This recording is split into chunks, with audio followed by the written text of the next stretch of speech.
Hello, everybody. It's been a couple of weeks. We are back once again with Sanguine Dominion, Chapter 7. It's good to see all of you. Thank you for coming in, Miss Liz, Lainey, Sylvie, Kiltman. We are going to give a little bit of a recap for what had happened in the last session. So, the vast majority of our last chapter was taken up by a tense meeting, a revelatory meeting with a mythical kindred known as Anatoly, a harbinger of doom, a Gehenna prophet, a bad omen in kindred form. It was revealed that there were certain aspects of that evening when Kyle Strathcona died that did not line up with any of the story that had been told to our coterie from the very beginning of this chronicle. Many truths or half-truths were revealed. And after all of it, it was decided that it was time to go back to the place where it happened. To Suncore Tower, the former domain and haven of one Kyle Strathcona, to see exactly what could be gleaned from going back to the site where he allegedly died. A brief investigation led our coterie into a strange hall. Marble pillars, rough stonework, and a dais upon which was an altar, holding an individual strapped to it, calling out for help. Unfurling from the pillars within that hallway were strange humanoid creatures, covered in fungus and decaying plant matter. They shuffled towards our coterie, and it was right there, hearing the call for help from the dais, that we ended our last session. And so, it is right there that we pick back up.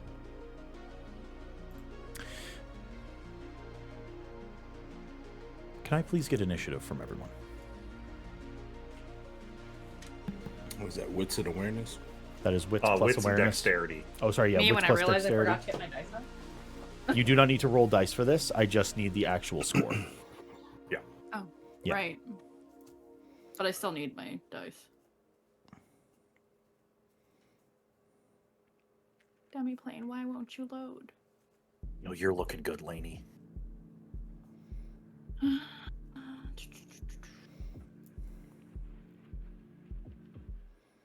Heck, remind me what it is again? I'm so sorry. Wits plus Dex and dexterity. wits.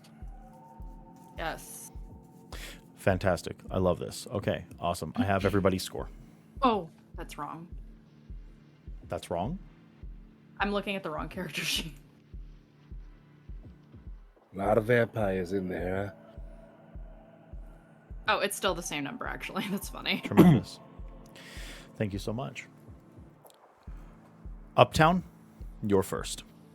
You see before you 4 of these creatures. They each stand roughly 6.5 feet tall. Their appendages, the arm-like figures that come off of their torso, and in long club-like terminations at the very end of these arm-like appendages. The first thing that you notice, your awareness is incredibly high. Your And I also ability walked in to obfuscated too. yeah, your ability to glean and observe is heightened over the vast majority of the folks here, perhaps other than December when actively looking for something. Yeah. There is really no mistaking it. The individuals that these creatures used to be are not quite human. You presume Kindred. You see small jut of fang. You see distended claw poking out from the club-like termination. You see the telltale glint of a predatory eye. There is something incredibly dangerous just underneath the plant matter. What do you do? Okay. First thing I want to do is make some kind of like insight or something like that. Is the person at the back controlling these things? Are they defending it? What is the relationship there? Give me a... We'll say you don't have time to really investigate. We're going to go wits and occult. Wits and occult? Wits and occult. This is not an investigation. There's no way that at a glance you would be able to glean any connection. Rousing the blood, because I have no points in occult. I succeed, so that's fine. And that means I'm rolling 5 dice. On just wits and a blood surge.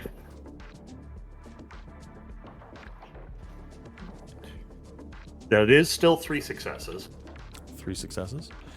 Mm-hmm.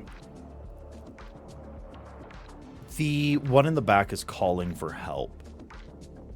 Whether it's to you or it's to the creature surrounding the filtering out throughout the room, you're not sure, but you are quite positive that it could be either. Don't like that. In that case, because I am obfuscated, does it look like they can see me, or can I tell? Too hard to tell. Okay. Then I'm going to hold my action, and if one of them comes for either December or Lupe, I'm going to, I'm pulling my gun out and I'm going to shoot at them if they're going for one of those two. Heard. Gotcha. Okay. After Uptown, Tex, you're on deck. So, if you could, are they moving with the quickness? Are they kind of lumbering, waiting for somebody to strike?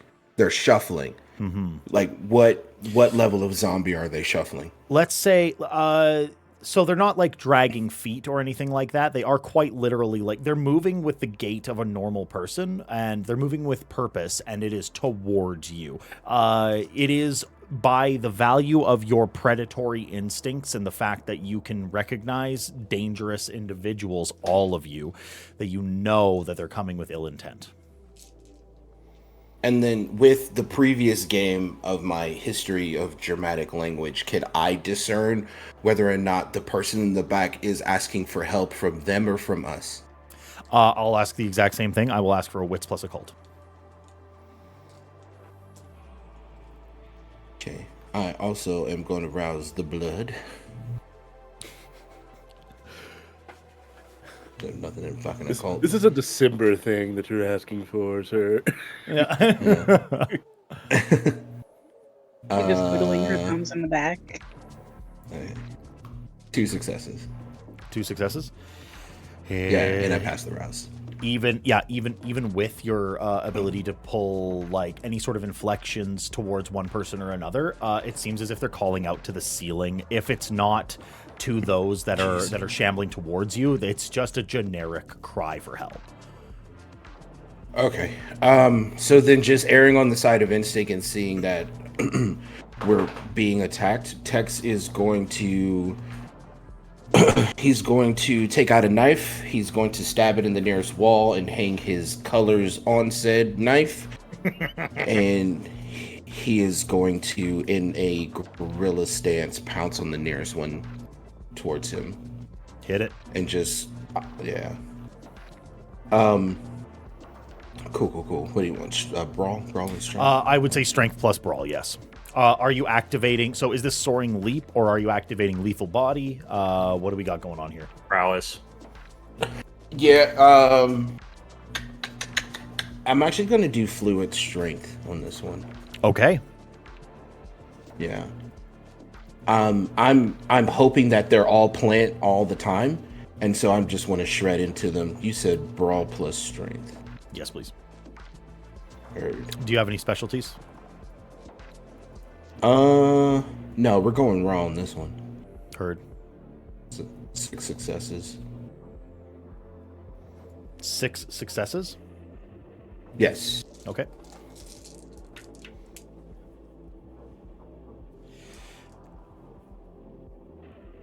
This is the first time that we've been able to see Tex really come unfurled on an individual in any sort of meaningful way. Can you please describe to me exactly what it looks like as you strike this thing as hard as you can?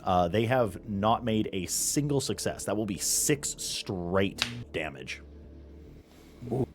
So once he hangs his colors, he kind of looks around at everybody and goes, all right, time for me to do my thing.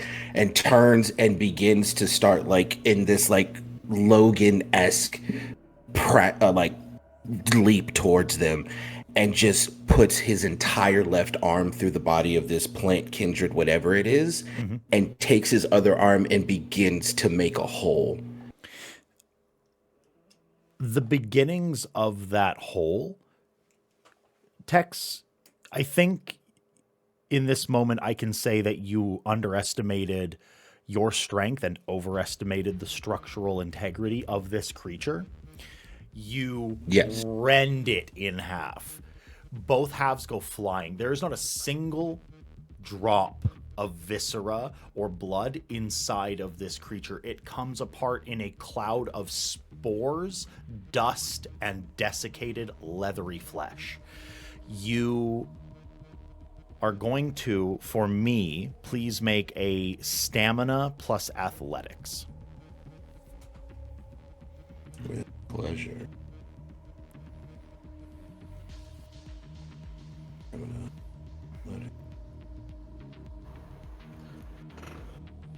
That's 4 successes, my man. 4 successes? Oh, yes, sir. Yes, sir. This is the second weekend in a row where I fought something with spores.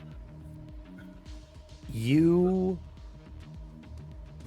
feel a tingling sensation across your fingers, wrists, and forearms, radiating deeper into your flesh.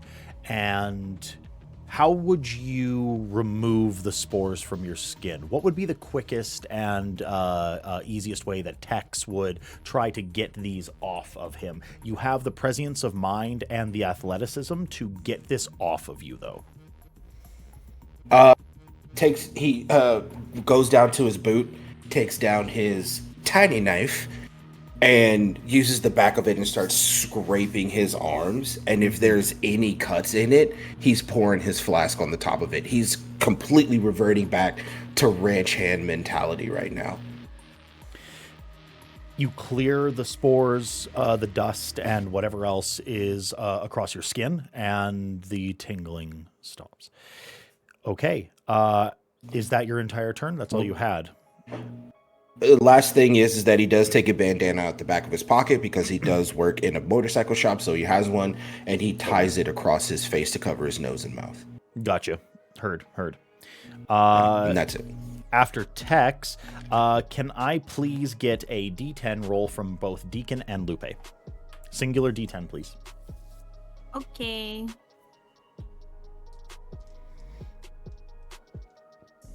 10. Deacon, you go first. 10. Okay. I shoot it. I shoot Okay. the next one closest to us. Yes, absolutely. What you all hear is just like, oh, you all hear me go, oh, shit. Not expecting it to come shuffling directly towards us. Also, in conjunction to seeing Tex just fully rend it apart in front of him and see him like get all the stuff and like, oh, okay, what do I got? It's my trusty pistol, so I get my specialty. My lucky 357 Coogan Compact. All right, never leave home without it, kids. Or Never mind. I didn't say that. That was bad. You said that all those words in a row came out of your mouth On the internet. on Beyonce's internet. Jesus. Could I rouse the blood to add some dice to this? Yeah, you absolutely can. I get hungrier. Oof. Okay. What's your hunger at right now? 2. Okay.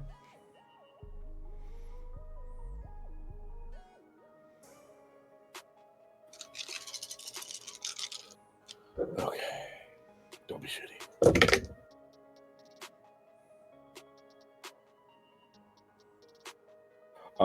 Yeah, I'm gonna burn a willpower. I only have 1 left, but this seems worth it.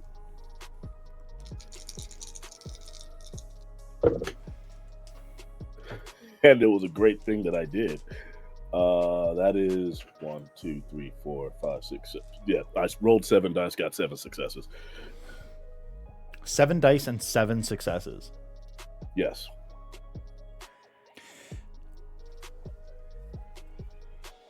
Deacon, where do you shoot this creature, and what does it look like as it explodes apart?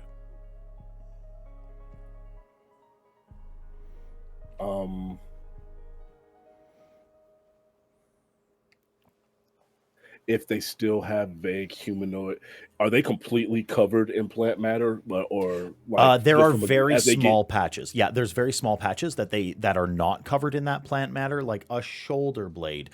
There's there's a little bit of the jawline. Their eyes are also uncovered.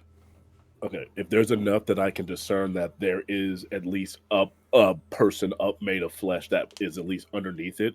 Mm-hmm. Kindred don't like decapitation, and people and kind don't like decapitation. He shoots it point blank in the face with a 357 Magnum, and that head is gone. Yeah, completely from the chin up, completely gone.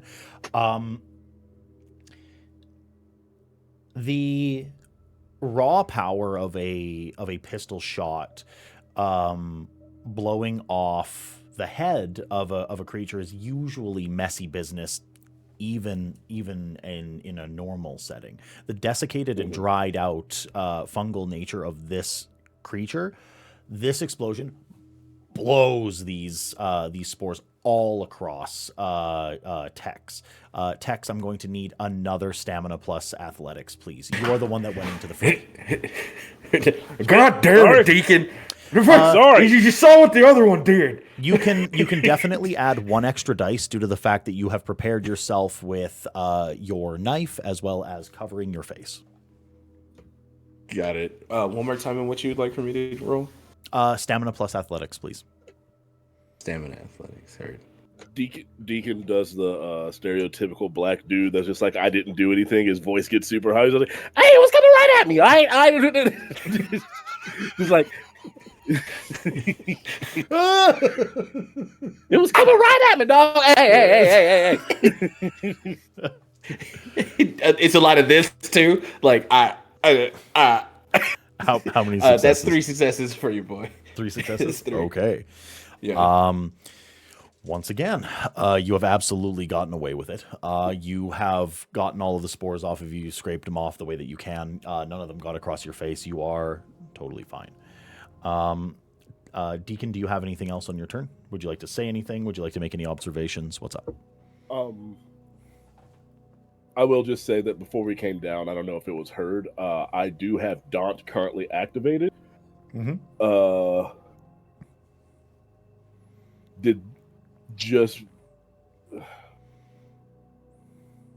If I can intimidate the rest of the room, I will try to do so. But if I can't do that on this turn, I will wait until the next turn. You can absolutely go ahead and try. What are you saying? Are you just mean mugging? Like stink face? Right after the high pitch, which is just totally me talking to my friend, he goes right back into the enemy is here, and you all hear, in fact, everything in this room, no matter what noise, and probably on this floor and possibly this building, hears enough. And I'm going to, I'm going to go for an intimidation plus my. I would say that is charisma. Yeah, charisma plus intimidation. Actually, I don't know if I add dots for it. I think it's just a thing that happens for the thing I mentioned to you in chat. I don't think I get an extra dot for it. No, that's for two very specific skill rolls. Yes. Yeah. But it is charisma plus intimidation plus my dot and plus my dominate, right? Yes. Okay, copy that. Plus your presence. I might not have enough. That's right. Not presence, dominate. Not dominate. Yeah. So that's 3 for. Okay, that's 7.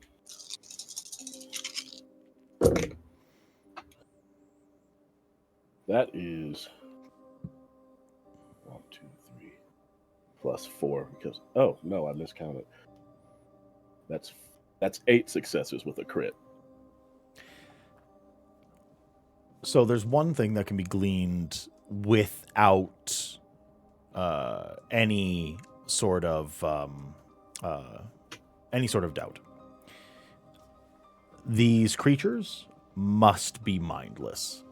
Your intimidation has no effect on them whatsoever.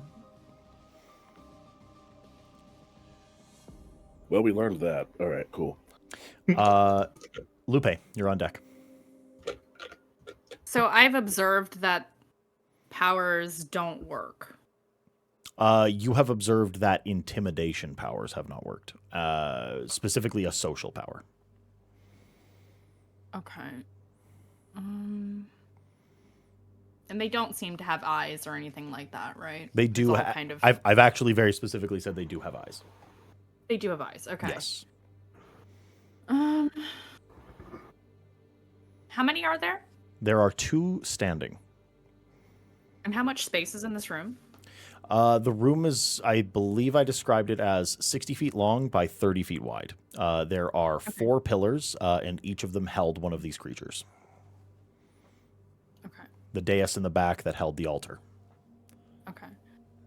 And they don't seem to be moving quickly, or do they? They are shambling. They're shuffling. They're very slowly. And a zombie, slow trod like. Slow, yeah, pretty much. Okay. I'm not fighting one of these fucking things. I want to sprint to the back of the room. I want to see what's back on the slab. Okay, absolutely. I want to see who's calling for help. I want to see what that looks like. Yeah, absolutely. No, certainly.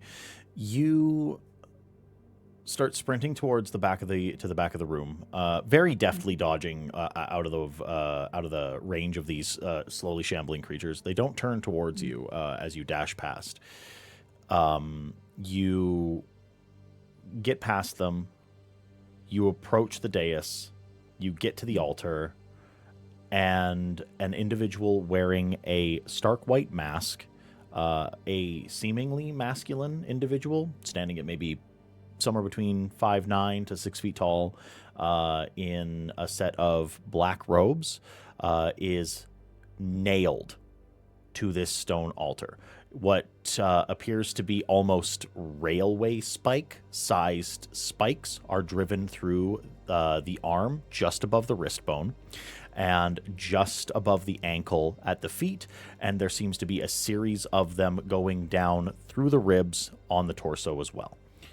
The individual is very clearly undead, and you see a heaving breath being taken in for the direct purpose of speaking, it must be.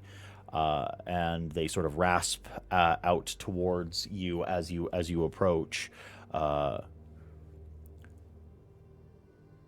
A bunch of words that you do not understand. Tex, I like would. Another language? Yeah, it's German. Tex, you can absolutely give me another academics, though, if you wanted to give me an intelligence plus academics. He continues speaking. Feels very targeted. You're the only one that has even a chance. You got it last time, though. That's Yeah, the thing. Lupe doesn't You're the speak only one that- German. It's one of the languages she does not speak. Mm-hmm. Not that she speaks many, but she speaks a few. Okay, 2 successes. That's because Or that's sorry, all it's I Gaelic. got. Because I got 2 in Gaelic is what it intelligence. is, but you might be able to get a little bit out of it. 2 successes, you said? Yeah. Okay. You catch the words worse. You catch the word behind, and you catch the word ceiling. And that is what you get. Lupe, would you like to take any actions at the altar, since you are standing in front of it? Are there any plants or anything strange on this person? Upon this person, no. There doesn't seem to be any plant growth on the altar. There does not seem to be any plant growth on the person himself. It seems as if the individual is just being held here. That's it. Okay, I'm taking his mask off. I want to see who this is. I Okay. think I have an idea, but... You whip this mask off, and you see the visage of one of your former colleagues, the Prince of Calgary, Kyle Strathcona. Well, shit. Oh. Not surprised. Is he recognizing me at all, or? He stares blankly at the ceiling, clearly in an insane amount of pain, delirious. If you had to... He looks a little desiccated. Can I please get an intelligence plus occult? Yeah. Intelligence and occult.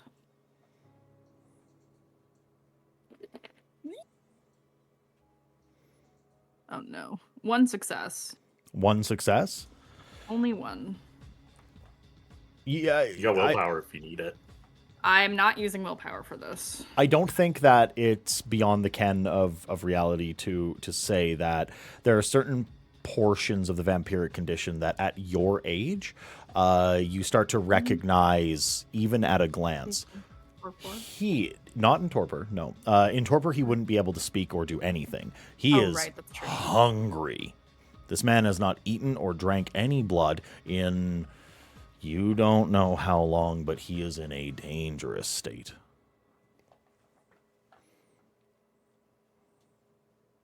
Am I able to do anything else on my turn? That is your turn. Okay. Can I speak? You can say before I something. Yeah, you give can up say my something. turn? Yep. It's Strathcona.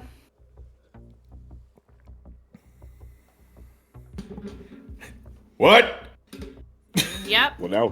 Well, we know what Uptown's about to do. Okay. December, you're on deck. Okay. So I want to be able to turn on the sense of the unseen because I'm worried about the size of this room. Yeah. If there's something out. Sorry, can you hear that? What the heck?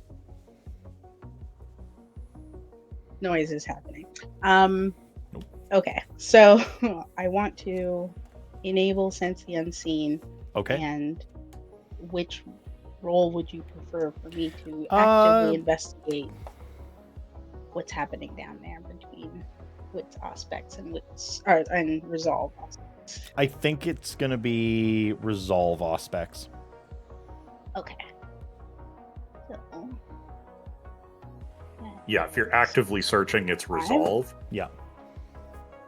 If you're passively noticing, it's wits. okay. We've got 3 successes. 3 successes? Yes. And I will say one of the things December is trying to figure out. One of the things December is trying to figure out is what effect will the spores have? Since Texas is trying to not be covered in them, if that's possible as well. So December's having these thoughts of, well, I'm trying to find exactly what this might be. What these things are. I'm trying to find anything that's hidden. I'm looking for, what the spores might do. You start getting into that analytical mind, that sort of investigatory, detective-like, occult brain that you have. Every thought runs so intensely quickly out of your head as you look up at the ceiling and you see the aura-tinged outline of what seems to be some sort of gigantic creature that is stretched across the entire ceiling of this 30-foot by 60-foot room, a mass of writhing plant-like fungal-covered tentacles. You watch as these hidden tentacles start writhing and undulating down towards Lupe and towards Texas and towards Deacon. What the fuck is that up there? That's what December says. Shouts, because she's suddenly very worried for Lupe, because she's further away from the rest of us.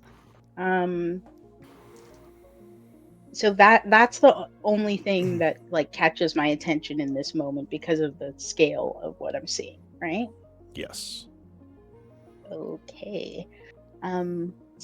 Looking at it, do I feel like it is poised to strike, or is it investigating? I'll take an intelligence. Give me one of two tests, and they will glean different information depending on what you choose. I will ask for either an intelligence plus occult, or I will ask for an intelligence plus academics.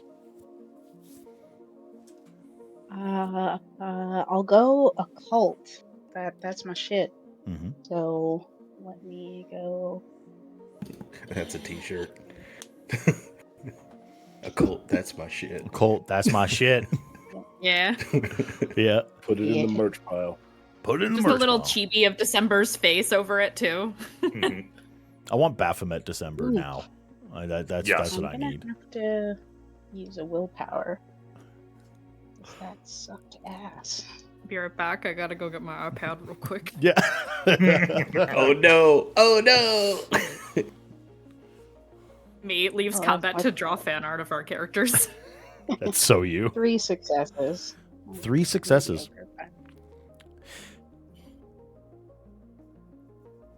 You have studied supernatural predators for long enough. You would love for there to be a world where this is just a strange curiosity that is writhing across this rooftop. When was the last time you heard of something supernatural that was benign? Been a while. It's been a while. Been a while. This thing is going to try to kill your companions. Thank Or you. something worse. It's moving in for the kill, is what December will end her warning with. That calmly? Yeah, that's very calm because she's in investigative brain, so she can freak out once the danger is over. I'm trying to figure out how Deacon's gonna react to this. Okay, if it's that calm, he's gonna be like, "What the fuck are you talking about?" Okay. I will say December's plan is to be a little bit in the stairwell behind everyone else who has gone into the room. Well, I'll keep that in mind. The two humanoid figures that are shuffling towards the group, one of them reaches out and is going to try to attack Texas. In a very sudden burst of movement, once it gets within about 3 feet or so, it lunges with a celerity that you have seldom seen outside of your own clan. And its large club-like appendage is drawn back and is going to try to sweep across your body. Can I please get a dexterity plus athletics? Absolutely.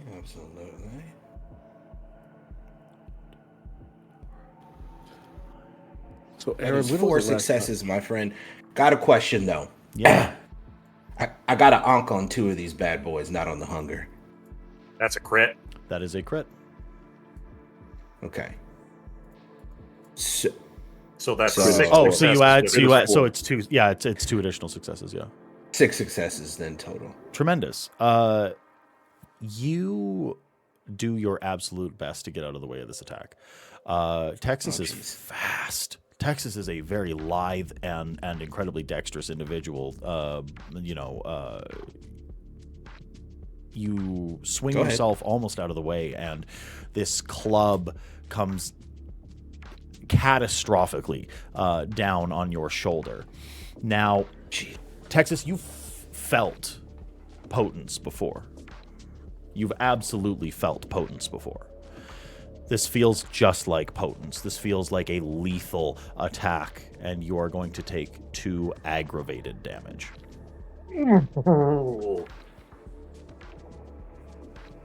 Okay. Can I please get you to make a stamina plus athletics? More? Yes. Stamina athletics. Oh, that's right, because of the spores. The Shit. impact site that it strikes you at bursts outwards in a cloud that is almost akin to a puff of smoke. 2 successes. Great. 2 successes. Yeah. Your skin begins to tingle, and it starts to burn. And it's not a pain that you can't handle, but very unfortunately, you feel as if that tingling sensation is starting to get inside of your mind. The desiccated flesh of your brain, that one organ that truly should not be breached, you feel a little fuzzy. You are going to take 3 superficial willpower damage. How does that look on this? I've never had a... never mind. I got it. Yep, exactly like regular damage, but just on willpower. Yeah. Okay, Deacon. A very similar situation unfolds for you. The creature lumbers towards you and lunges out with both of its club-like appendages. There is a difference for this creature. Rather than with any sort of sincere alacrity and speed, this is brute strength. And you see the limb that is stretching out towards you elongate and turn into a blade-like scythe. Can I get a dexterity plus athletics? What in the Bantan? Did you just come from playing Resident Evil? What the hell, Aaron? What am I rolling? Sorry. Dexterity plus athletics, please. Oh, Jesus Christ. Yeah, can I rouse the blood for this? Yes. I pass. I would love for y'all to get hungrier. Whew. All right. Yeah, we're not going to glance over that. You said hungry. I would love for you all to get hungry. Yes. The more hungry, the more angry. That's Vampire in a 3 nutshell. successes. 3 successes? Yes. Deacon's quick. Deacon is very quick. Deacon is not nearly quick enough to get out of the way of this attack. That scythe takes you completely by surprise. It is not something that you would have imagined you would have to deal with in this situation, and it rakes you from the top of your collarbone down through the pectoral, past the abdomen, and out the other side. You are going to take 4 points of superficial damage. Non-halved superficial damage, sorry. Then, can I please get you to make me a stamina plus athletics? So get that 4 down real quick. Stamina.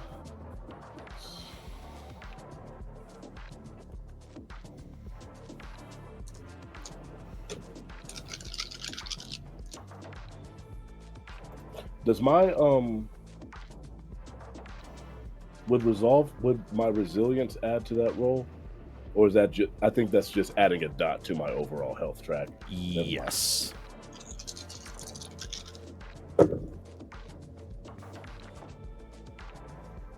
I'm gonna burn a willpower. Okay. This is my last one.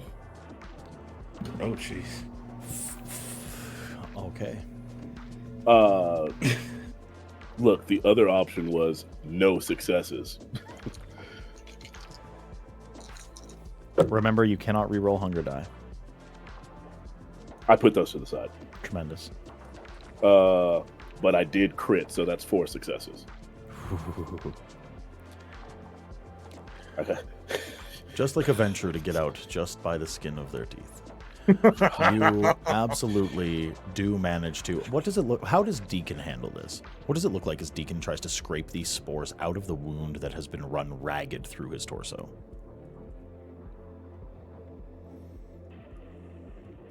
Due to my supernatural toughness, without causing myself any further damage, I do have a flick knife.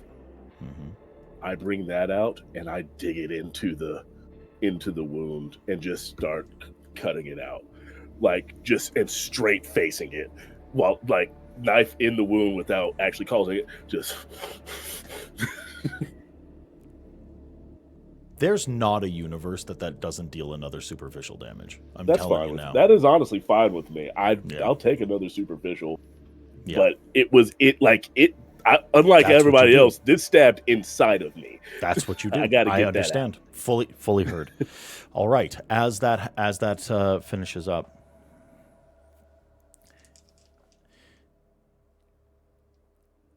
Deacon, as you're running this knife through an open wound in your chest, panicking to get these spores out of your flesh, you feel a tendril come and wrap around the back of your jaw and then whip around the throat, and another wrap under your shoulder. Please give me a dexterity plus athletics.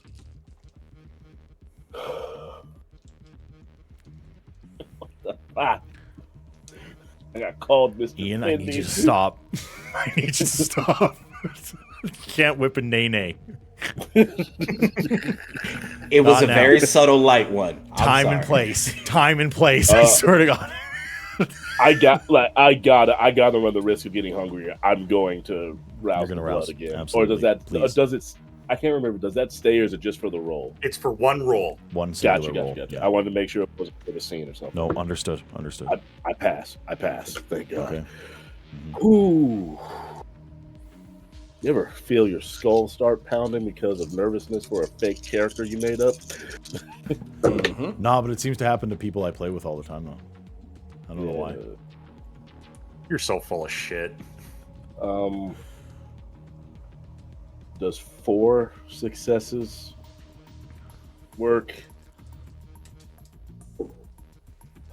That's all I got, man. I got 4 out of 7. How does Deacon extricate himself from the grasp of these tentacles? Oh, shit.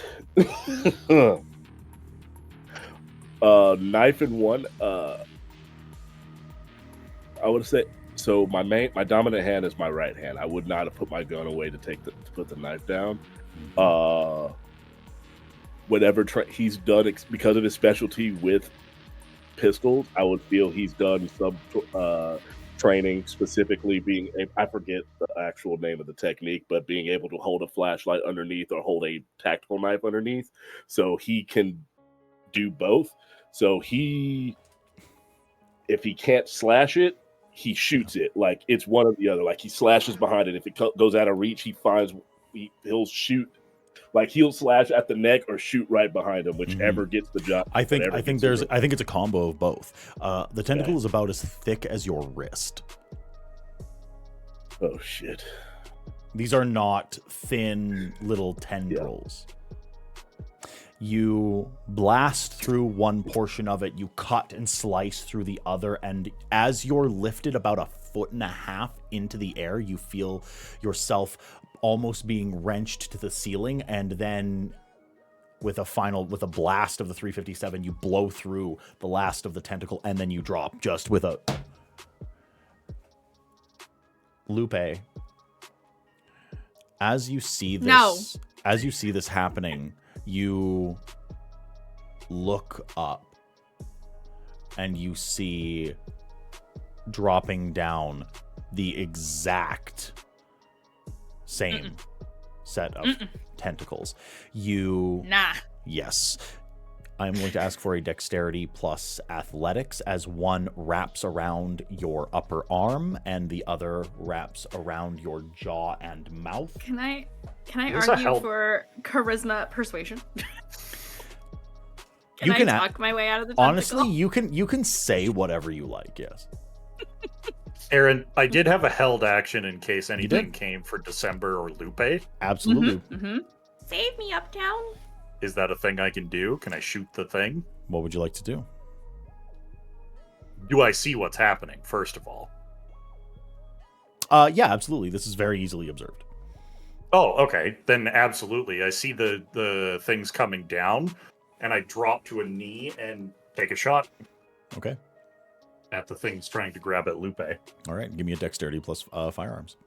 Lupe, I am still asking for a dexterity plus athletics. This is not a charisma roll, no matter how much you ask. Yeah, I know.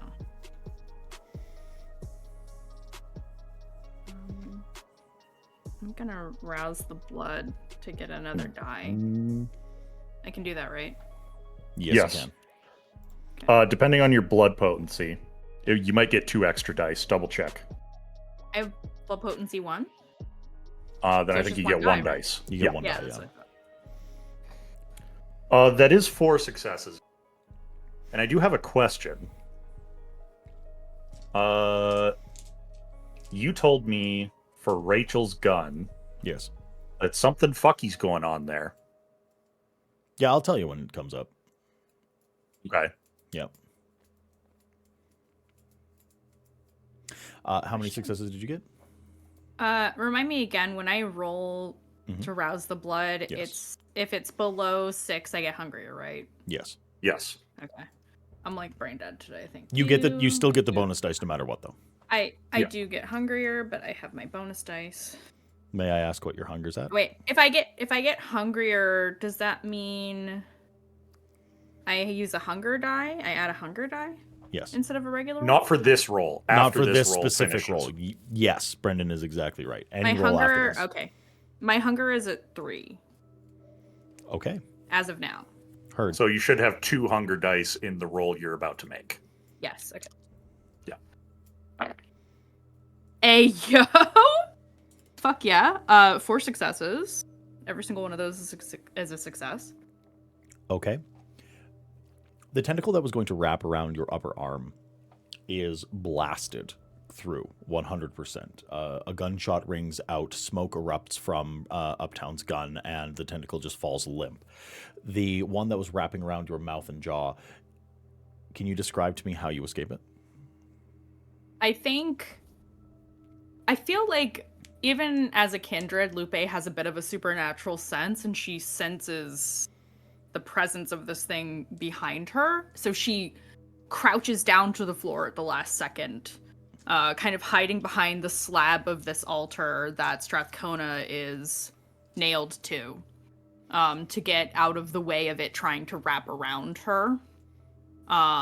Maybe like a duck and roll away kind of situation. Sure, yeah. Just very deftly getting out of its reach. Absolutely, like a dexterous acrobatic maneuver out of the way of these tentacles. Absolutely, predicated on a supernatural sense that something is wrong and coming towards you, maybe triggered by the gunshot. Amazing. No, I love that. Okay, we are now back up to the very top of initiative. That is Uptown. Okay. Seeing all of this happen, I'm going to make my way over to the door, kind of like back to back with December.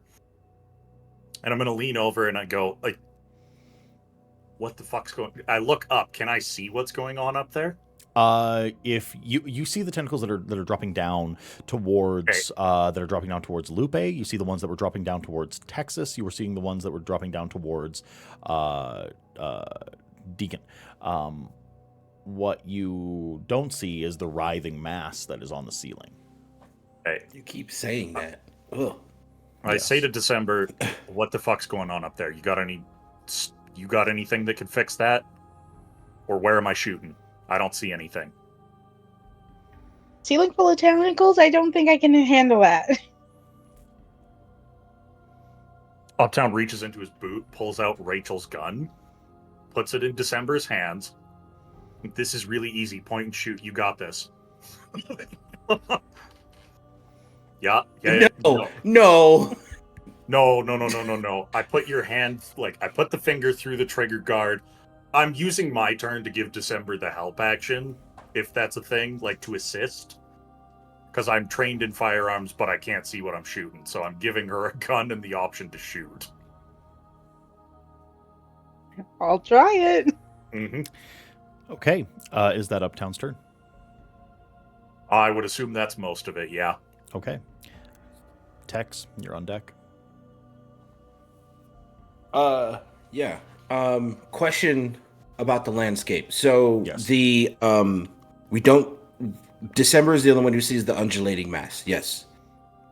Yes, very specifically. Okay, perfect. The pillars that are holding up, are they structural? You know what? I'll ask for a wits and awareness. Okay. This is in alphabetical order. Okay, cool. One success. One success? It would appear that way. Pillars like this, it would be if they're decorative, then the decoration of them is surrounding something structural. There's nothing else holding this room up. Okay. If they're decorative, I think I would have the awareness to know if they look decorative or not. Correct? Yeah, they are marble pillars. They are decoration, but marble pillars are also structural. That was my next question. Mm-hmm. Thank you. Okay, perfect.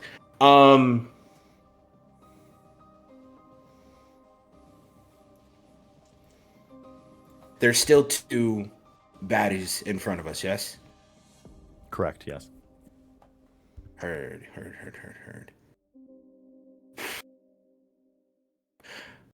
This is going to suck for a lot of people that are here, but Texas is a cigar smoker, and you always have a torch on you. I did say earlier I use my flask to kind of put alcohol on the spores. I want to set one of these things on fire. Okay. Yes. Okay. Additional question. Mm-hmm. However you want to resolve the setting of the fire thing. I would also, if possible, I would like to 619 one of them into the other one. I used to watch wrestling, so I know what that is. Go ahead. So, unfortunately, I am going to say, you are going to need to choose one of these things for this turn. Choose one or the other. Solid, yes. Solid. We'll set the thing on fire. Okay. A 619 for those that are at home is a wrestling maneuver that is quite acrobatic, where essentially you wrap around the individual and you would kick the other individual using the straight support of the standing one. It's quite acrobatic. In order to set this person on fire, I am going to ask for a dexterity plus melee. You are splashing the liquid flammable across this person. So go ahead and make that roll, please. All right. That is 4 successes. 4 successes. Okay. Yes. It's 5 dice pool on that one. It does not get out of the way of this whatsoever, and it is now firmly doused in flames. I will ask for a secondary roll of dexterity plus... So, question. Yeah. So, with normal with spores, just general, right? It needs a force reaction to expend itself, and even if it does, the lack of oxygen that comes from a flame would prevent it from spreading. Almost assuredly. You're not a scientist, but I'm sure Texas kicked a hell of a lot of puffball mushrooms as a kid. It was more so of like fire burn. That's what I needed to do. Absolutely. Yeah, let's get a I'm kind of torn on this because you just have a torch. Like, you're not throwing anything. I think this is going to be a brawl. I think this is going to be a dexterity plus brawl, though. Cool. To get this individual More to ignite. than reasonable.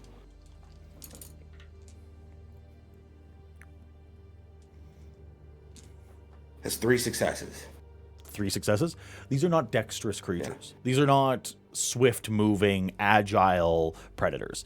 They are slow, shambling until they attack monstrosities.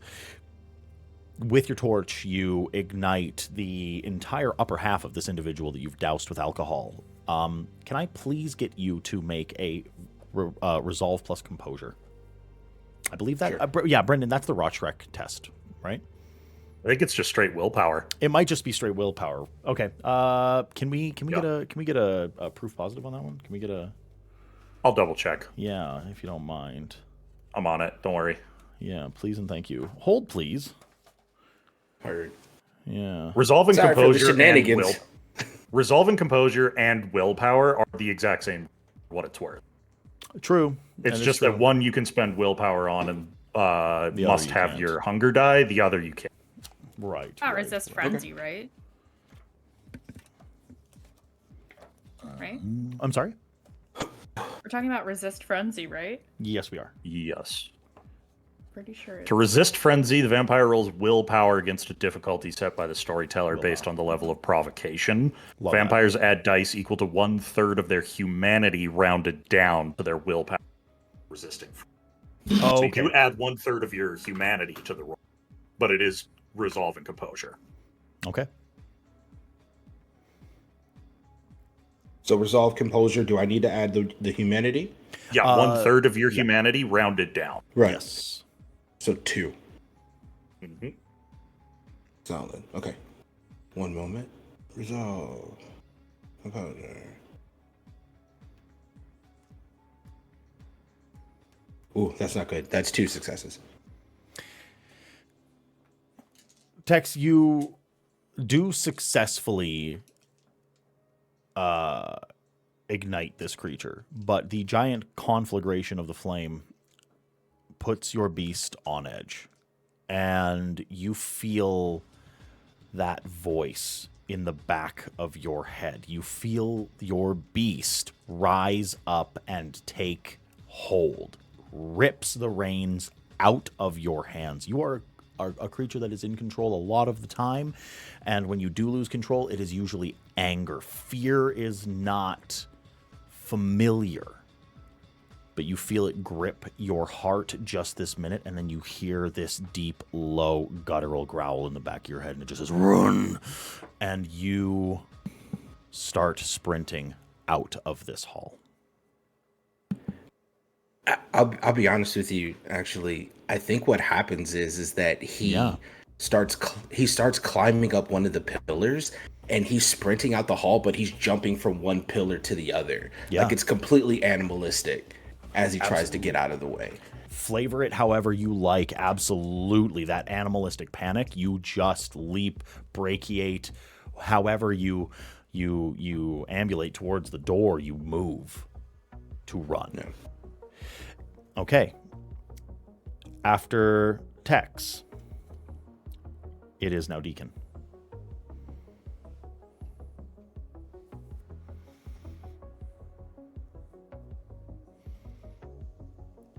Muted friend. Muted, big dog.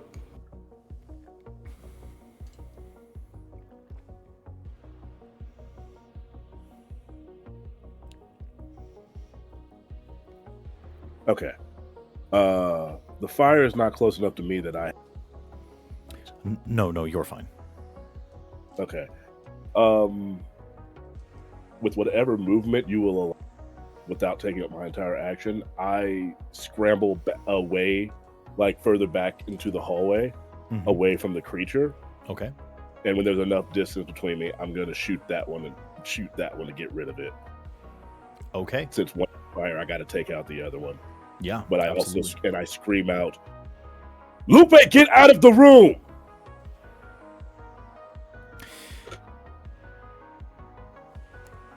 Sorry if I blew out anybody's eardrums. No, you're No, okay. you're good. No, you're totally fine. Can I please get a dexterity plus athletics?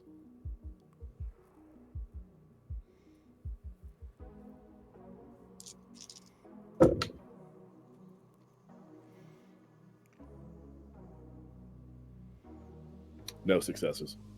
No successes. As Deacon shouts, the volume, the reverberation, the intensity,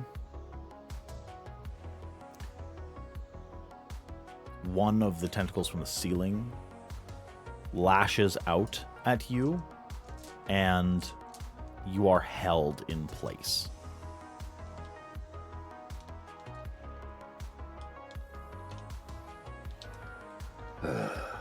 Well, I can't take another hit. Fuck me.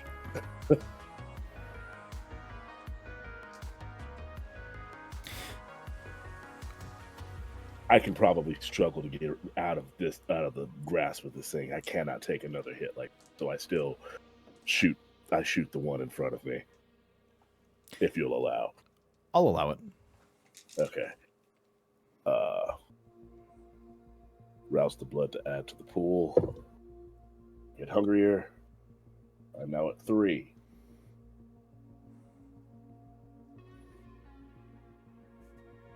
Holy shit. Eesh.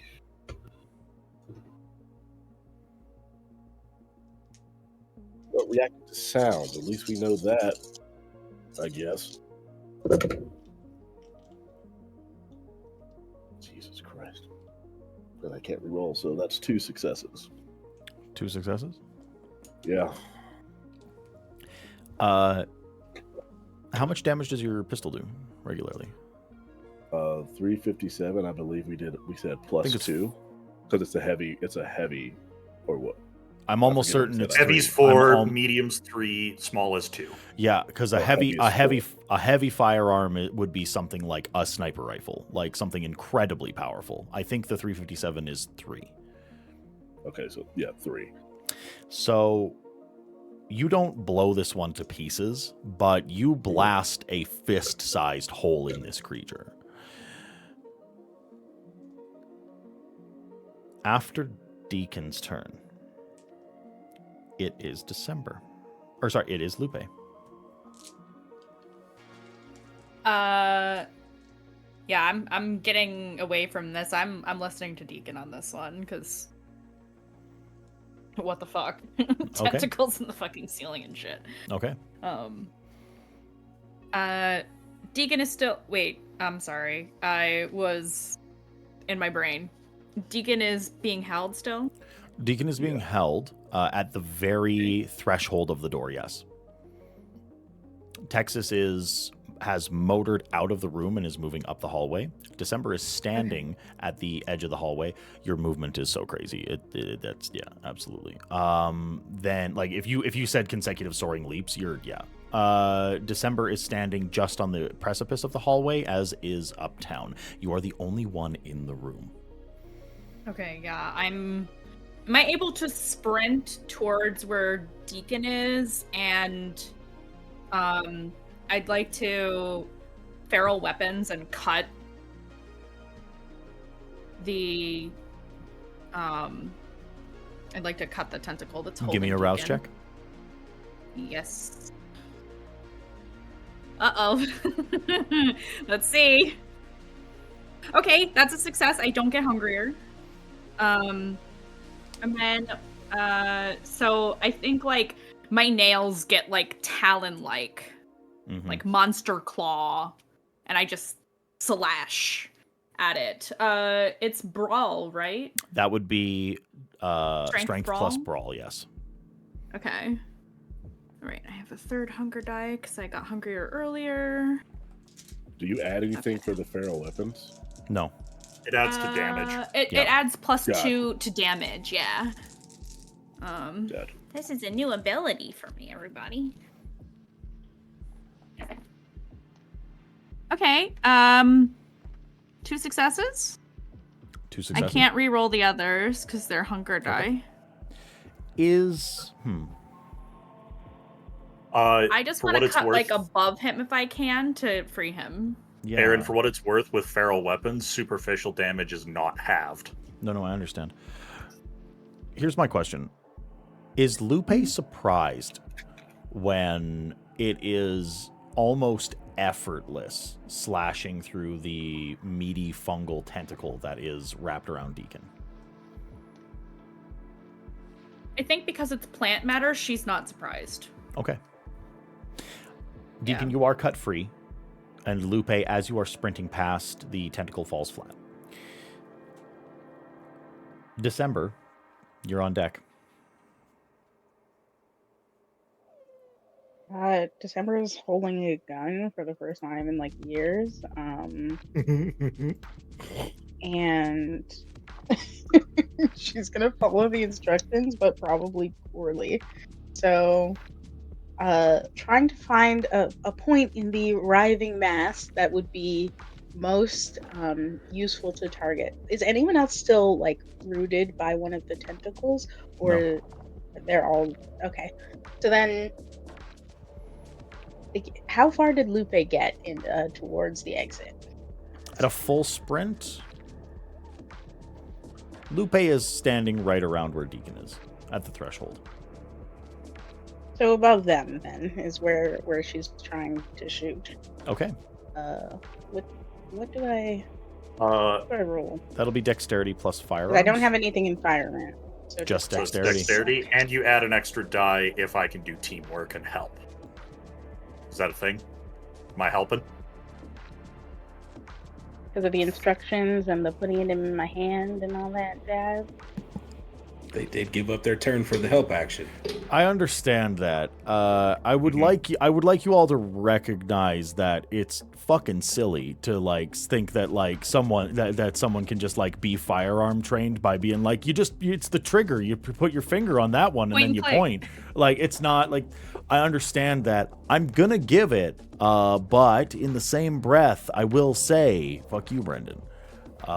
So absolutely, fair, please, yeah. If you don't ask, December you don't get. Loses a dice for not having any points in firearms, and then gains. I'm one aware for what me the helping. pool's gonna be. Roll me the straight and then dexterity. roll rouse check because I don't want to fail at this. Yeah, absolutely. No, absolutely. Okay, I don't get hungrier, so that's good. And that is 2 successes. 2 successes. Pretty good. Okay. You fire with a measure of a steady hand. You raise the weapon. You pull the trigger. You feel the kick back into your palm and wrist. It has no demonstrable effect on what is in the ceiling. That is unsettling, which causes her to retreat further up the stairs. Not far enough to lose sight of everyone, but just further. Uptown sees the look. Sorry, go ahead. I would posit this would be a moment that would constitute a fair escape from the situation. Is it everyone's dedicated want to get away from this? Mm-hmm. Okay. Yes. Yeah. Somebody grab my colors, please. Oh, that's what I was about to say, Deacon. Because where you put it is by the door. I do grab knife and your jacket. Okay. Your cut. Sorry, yeah, your cut.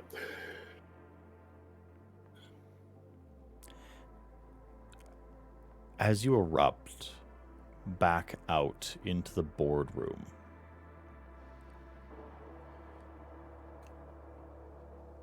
you are met by about 24 men wearing black from tip to toe.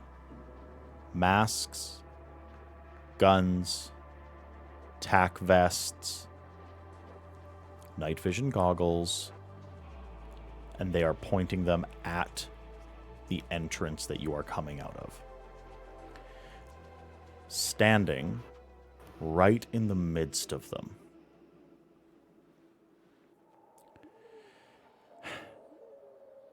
is a vision in a black dress. Veiled, long, lacy gloves, high heels, bust up to here, big black collar, and a cigarette trailing smoke in one hand. The Archon.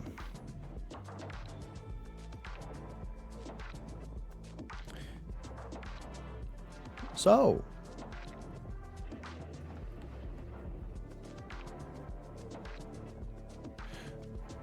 are we finding anything down there?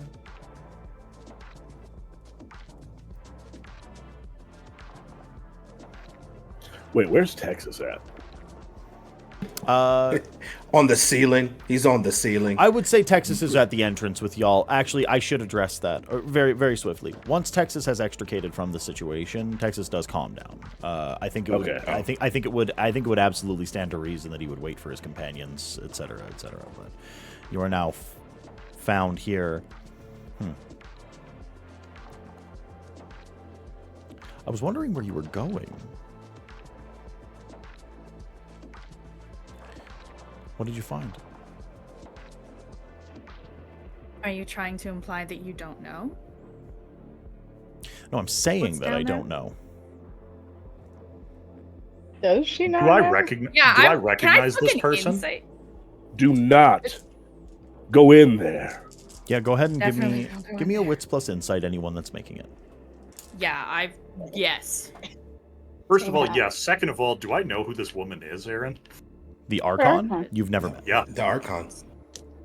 Okay. Only Lupe and me know that this is the Archon. Yes, that's what I'm asking. Yes. Oh, I thought Nope. that Uptown had dealt with her. I understand. That was Fox. Fox has dealt Yes. with her. 3 successes. 3 successes. Okay. Yeah. Great, because I got 0 successes. 0 successes from Lucky December. number 20. You know what? It's worth spending a willpower to figure out if an Archon's bullshitting. Okay. I only got 2 dice I can re-roll, though. I feel like I should have a bonus because she likes me. You have a bonus from Ingenue and looks. Like, she does like you, but I don't think the insight helps. 5 successes for me. 5 successes for you? Yeah. We're cut from the same cloth. I don't know who this woman is, but does she know what's in that room? It would seem as if she is fishing. Okay. Lupe and Uptown both recognize this. So Uptown just steps aside. Have a look for yourself. Well, I'd rather get a first-hand account before I go down. Well, that'd ruin the fun of it now, wouldn't it? Deacon steps in front and just gestures to himself. While this is happening, am I able to take a beat to myself to think about what the fuck that tentacle thing is? Now that I'm not in the middle of dodging, getting choked to death. Are you asking to make a roll against Yes. occult? Yes, Absolutely. I would like an intelligence plus occult from you. you got it. Hold on to that. We're gonna keep the dialogue rolling. Yeah, please. You gesture to yourself. That's a crit. 3 successes, but it's The Archon gestures to the many armed gunmen. I'm sorry. What are we gesturing to? I'm horrendously this is me, Daryl, saying that I'm horrendously injured, right? Oh yeah, absolutely. Or- she doesn't seem yeah. phased. This is what's down there. You can gesture to your guns. I've got guns. Guns didn't work.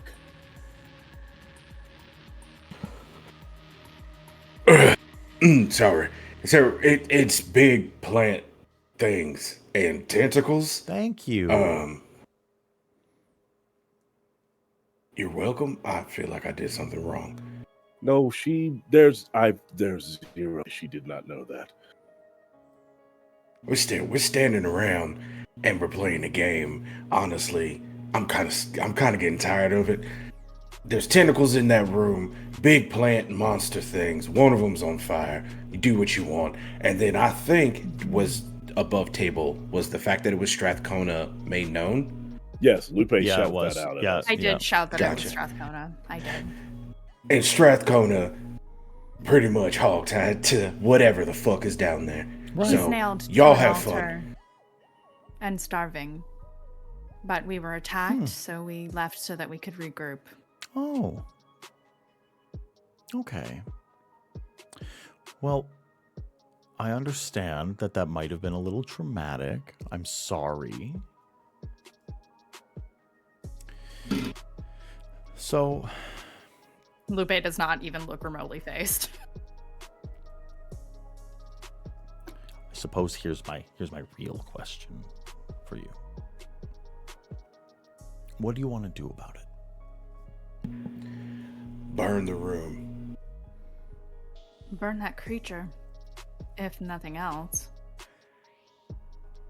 What could it be? Do I know what it is? Lupe, you said 3 successes, correct?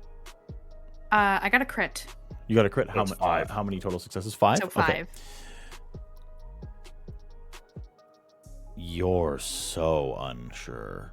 You have heard on one occasion ever of anything undead being integrated with plant life. It was in an esoteric tome. It was referenced to once. You know that maybe it exists. It was in a tome that you trusted that had many verifiable things in it, but that wasn't one of them. You're not sure. You are so not sure. Okay. So the facade above table, the facade is starting to break on this woman. Like she obviously knows exactly what's going on in there. Mm-hmm. Madam Archon, I am quite studied and I do not know what that thing is. Do you not think it safest for us to destroy it? Even No. disregarding. I don't think so. I'm also sure of what the other things are. Other things. There were So other is things there. is this not a concern to anybody? There's a room full of plant creatures. That look like Kindred taken over. Right. You were already in the room, weren't you? Oh shit. Is it your pet? That is not. I was actually thinking the same. The mask of indifference and sort of inquisition just falls away.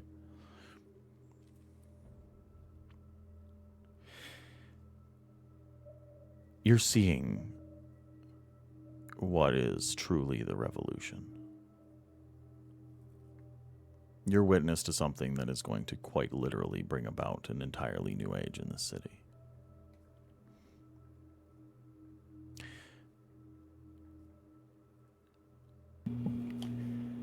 Y'all have a wonderful night. And Tex begins to leave. Also, are these dudes in masks kindred or kind? We'll get a wits and awareness from you really quickly. I was going to ask the same thing because if Yeah, one are of they them, breathing? That's a if tough they, call. if there's a single inkling that they don't let us leave this room, I'm gonna kill people. My claws are still out. Yeah. Although Tex has calmed down, he's still very much ready. That's 2 successes. I'm rolling the same thing Texas says. What was it? Wits and what? Wits and awareness. Wits and awareness. Ooh, thank God it's not inside. Okay.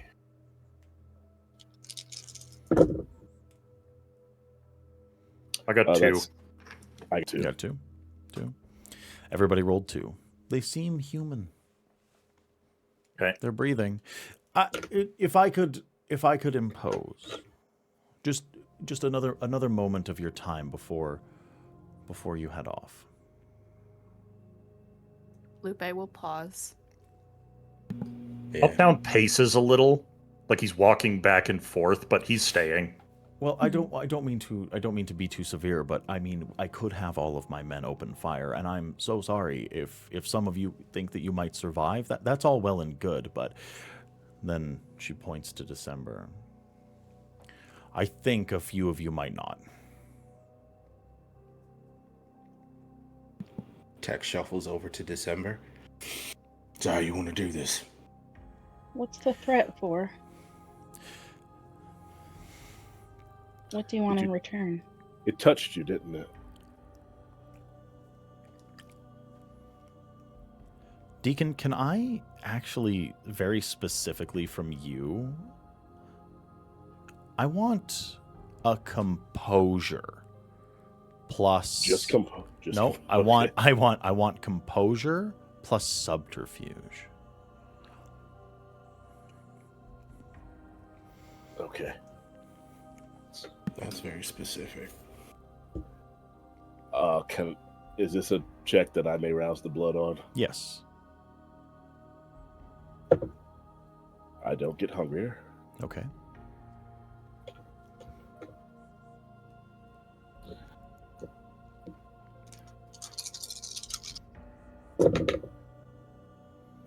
That's 3 successes. 3 successes. 3 out of 5.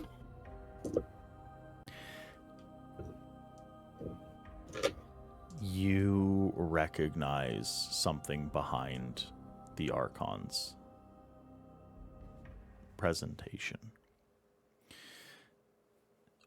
You have been under the tutelage of a very intense bloodline that uses all of the trappings of domination, of possession, of submerged memories, of the matters of implanting what isn't you into the mind of another. Subversion on a grand and supernatural level. And for the barest instant, you see and hear the inklings of the Archon's personality come through. And it seems as if she is asking, begging, wanting to not be here, to not be doing this. She's asking for help, for succor, for clemency. Something is pushing her to be here, and you recognize that. And then she speaks again. I have traveled all over the world. I have seen vistas, avenues, and hovels, chantries and freeholds, cairns and apocalyptic wastelands in the very dead lands of what is beyond the veil. I have seen everything that there is to see in this world through the eyes of one who knows what they are looking at. And I am telling you right now that there is something old and terrible and grand underneath these streets, and it will give you anything that you need if you just let it in. So, to be so incredibly blunt, I am glad that you came here tonight. I have been following you for a while, and I have been hoping that you would make your way here so you could see. that Strathcona is alive, that the rest is a ruse, and that our grand monarch is here with all of us. But there is something that you have to understand. By seeing what you've seen here tonight, you have forfeited your right to leave. I would like to make a rouse check because I want to use mesmerize. Oh, yes. Okay. Okay. Beat me to it. Really quickly, as this is being spoken, I know that this has happened. Over a small amount of time. Is there anyone else that would like to apply anything? Yeah. Yeah, go ahead. Actually, I'm not sure. I'm gonna wait to see how this goes, actually. Okay. Yeah. Yeah, absolutely. Deacon, what was Tex going to do really quickly? Sorry. I also have a thing. Sorry.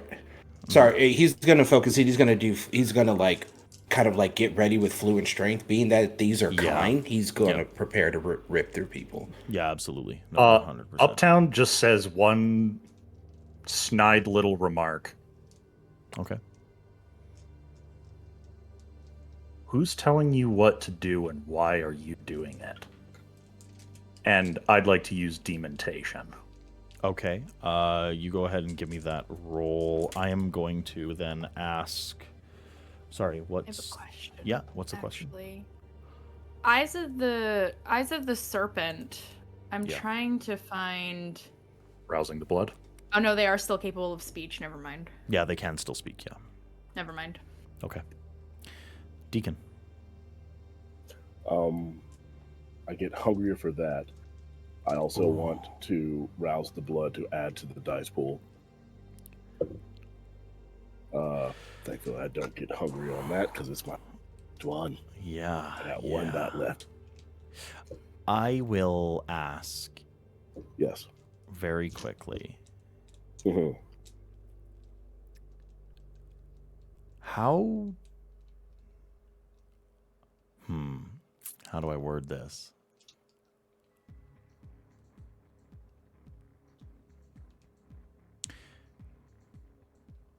How does Deacon feel when he knows that something that he is about to do is going to have echoing repercussions?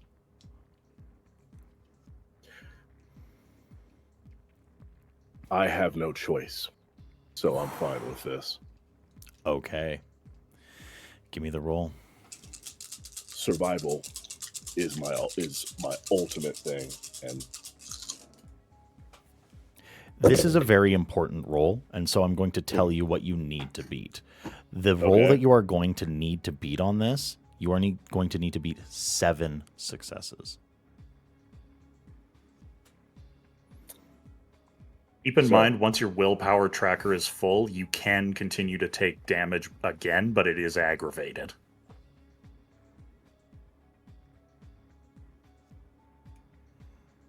I'll take an aggravated will. Okay. So we roll 2 of these. Yeah. Because currently, I'm standing at 6 successes with a messy crit.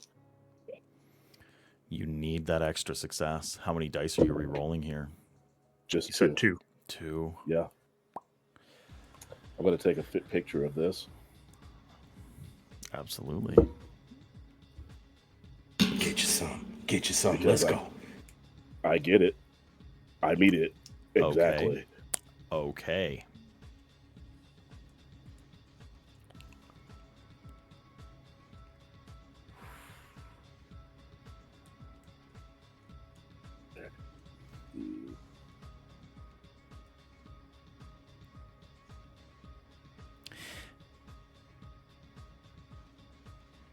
What do you say? I'm using. I said mesmerize out loud, correct? Yeah, so you did. Thankfully now I can use complex commands. As long as they have the subject's gaze, relative quiet, because I feel like everyone kind of shut down when she said, "Oh yeah, you have to stay here." Deacon looks her dead in the eyes and says, "Tell your men to drop their weapons."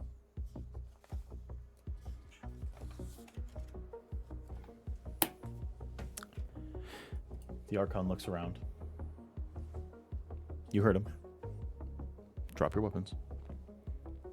A clattering of guns. Texas. Yep. I grab one. I start kicking the rest away from. Toss Deke one.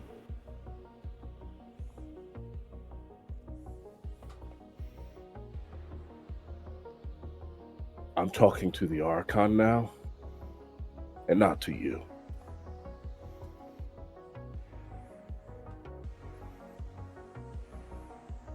You owe me a major boon for not just killing you right now. And another one for when I inevitably rescue your ass.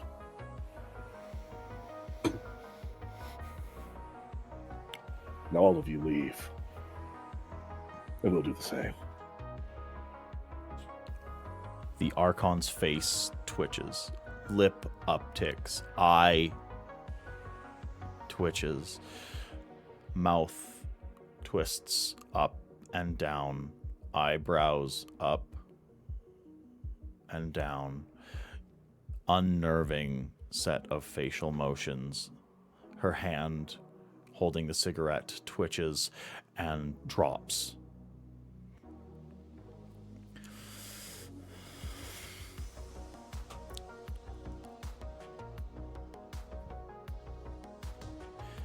I suggest you leave. Because that just worked, and Submerge Directive is free, I would like to implant in the hypnotic suggestion. Yes. Fight against the command it gives with everything you've got. Aaron.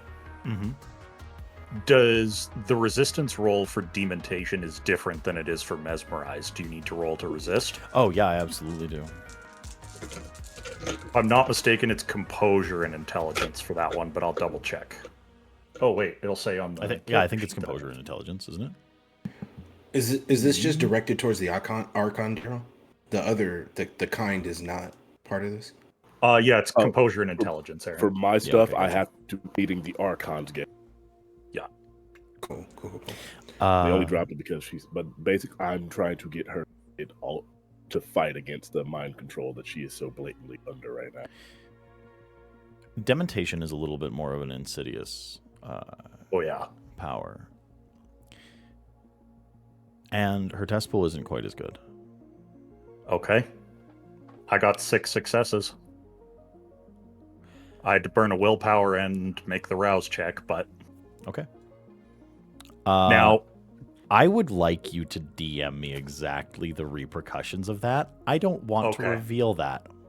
Nope, good. Very good. Where are you? Discord. Tremendous. I'll find it right now. Absolutely. Uptown walks out wordlessly after that. Tex makes sure December gets out and watches Lupe as they get out. And before he leaves, he cold clocks one of the dudes in the face and goes, "Fuck you guys." He takes the hit. Drops like a sack. Oh, of this hammers. is still fluent straight. Yeah, yeah, drops like a sack of hammers. Yeah.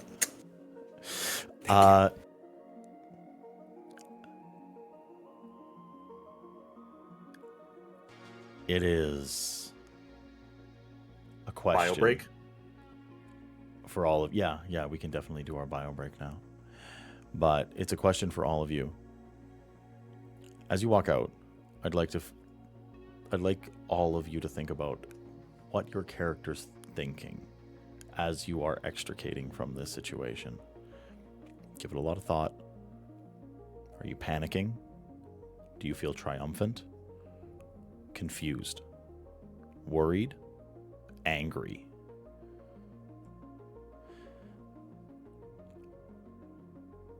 Right before we go, As you make your way out of this building, you make your way down to the ground floor of the Suncore building. And you see a very welcome sight.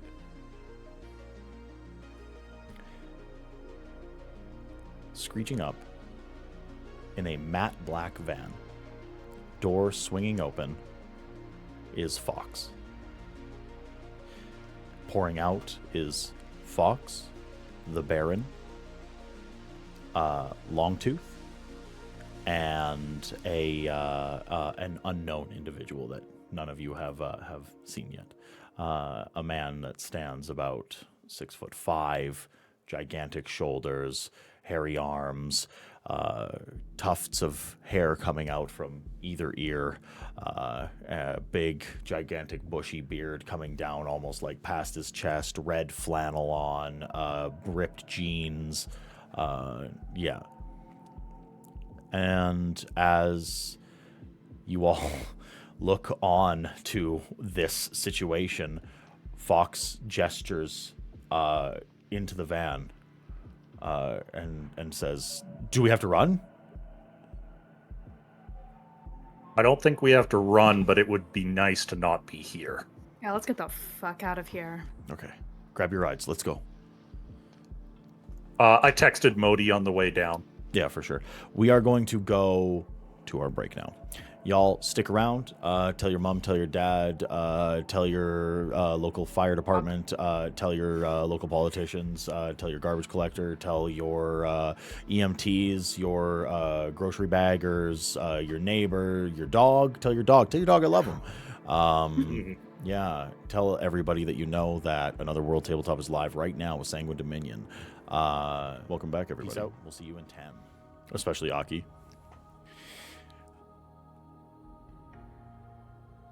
We join our coterie as they load up into their vehicles. Can I ask what our vehicle composition is? Who's with whom? I know that Uptown is with Modi. Texas is on his bike. Did December drive? I feel like probably, yeah. Okay, that makes sense. Because I feel like she's coming from the shop. There's no reason for anyone to pick her up. If everybody showed up in their own whippopotamus, that's fine. Because we went from meeting to this, so we already had our vehicle. Yeah, that's totally fine. Y'all load up into your own vehicles, except for Uptown, who is being chauffeured. And we'll go around the table. Lupe, how do you feel? Yeah. What's going through your mind after that incredibly climactic moment? I think I get in my vehicle, all my usual habits, put my bag on the passenger seat, close the door. And though I have not needed to do so for quite a long time, I put my hands on the steering wheel. I haven't even started the car yet. And I take a deep inhale, deep breath. And for the audience, as she reached up to put her hands on the steering wheel, you could see her hands were like shaking a little bit. She's freaking out. Okay. Yeah. Texas.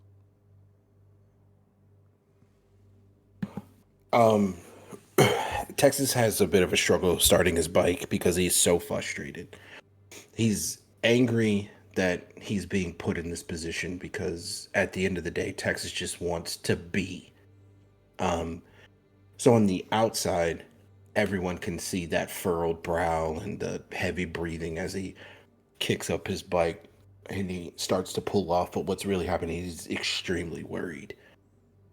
Like he's worried for what they just got themselves into, what the hell is going on in Canada in general.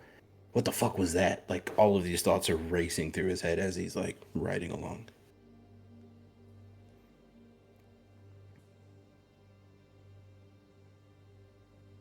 Okay. Uptown. Uptown, after having gently taken the gun out of December's hand, gotten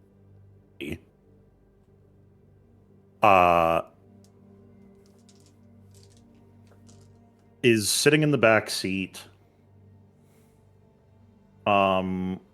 He's not particularly, he hasn't gained any. I don't think Beast is particularly active, but there is a nagging part in the back of his mind.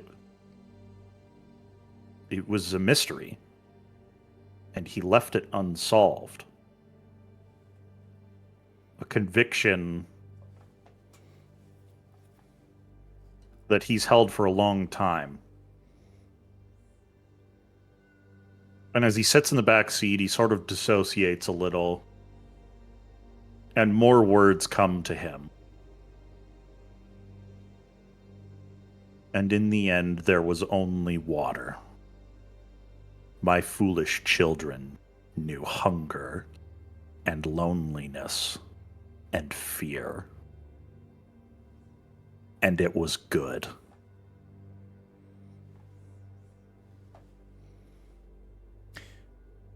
Modi's voice snaps you out of this particular reverie. Mm-hmm. Hey, boss, you smell real bad.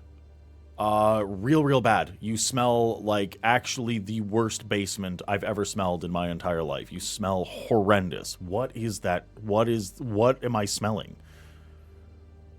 Weird plant shit. Plants? Like a ficus? Or like a rhododendron?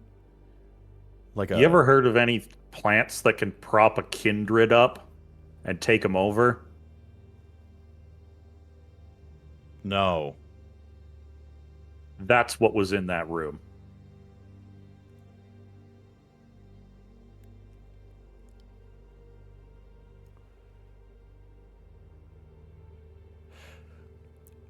Modi has been cowed before. Modi has been flippant, standoffish. He's given you disregard, a lot of attitude, a lot of lip. This is the first time there's no lip from Uptown. Mm-hmm. You hear from him for the first time a very sincere. I think you all have to go and see Lavali.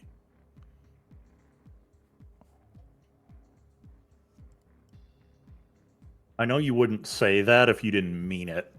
Why? Because that fucker was never a botanist until after he went and saw Strathcona that night. He started growing plants. Strathcona was alive in that room. No, Strathcona's dead. Yeah, he was alive when they went to eat him, and now he's dead. No, he's alive in that room. We saw him tonight. Lupe confirmed it. I think you're hallucinating. I think that's a hallucination. If it were me who comparing the images, I might agree with. I don't know if Lupe would bullshit about that. Do you think she was seeing things? They ate Strathcona.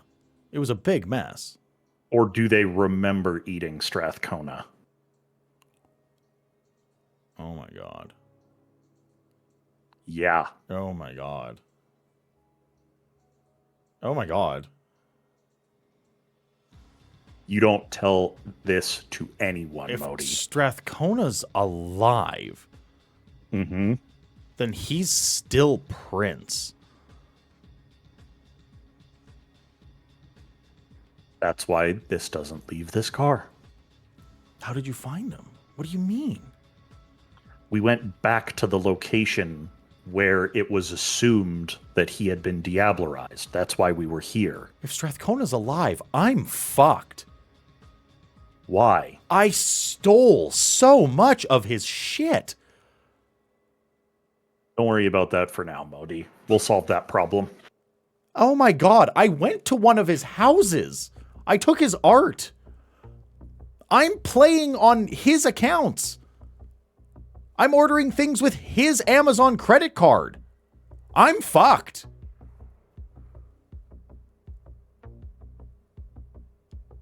Oh my god. Oh my god. Aren't you like a black hat guy? Yeah, how do you think I got everything into my name? I didn't get his passwords by fucking guessing. Honestly, that's a problem for another day. Yeah. One step at a time, Modi. Cool. If he's alive, can we make him not? Here's the thing. I was gonna try. I was gonna do my best. Okay, well, everyone's pretty sure he's dead, so it would be cool if we made that real. Yes. Holy shit. Yeah. He was incredibly fucked up. He was like fucking railroad spiked to a fucking stone slab. The man clearly hadn't eaten in months. I sold his grandkid's CPAP machine. I did not good things to this man's lineage. Lavali made me do some of these things. I will go on the record as saying that. Yeah. But I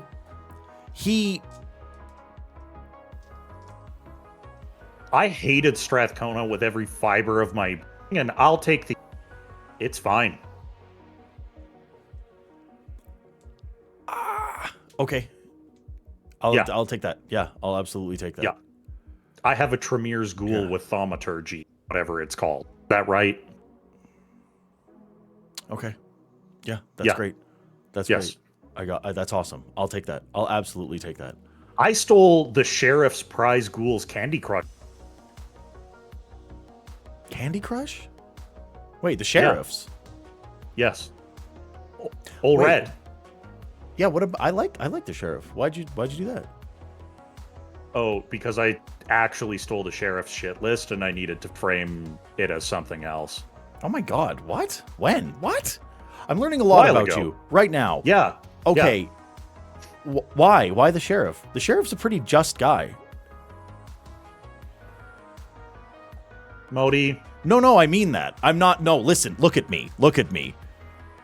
I'm the worst. I can recognize I'm the worst. Yeah. He's legitimately not a bad customer. I don't know why he does what he does. Modi, I'm thinking of 4 letters right now, and I want you to take your... Cunt? Nope. Oh, okay. I'm out of guesses. Fucking ACAB. Come on, keep up. No, listen. He's not fucking.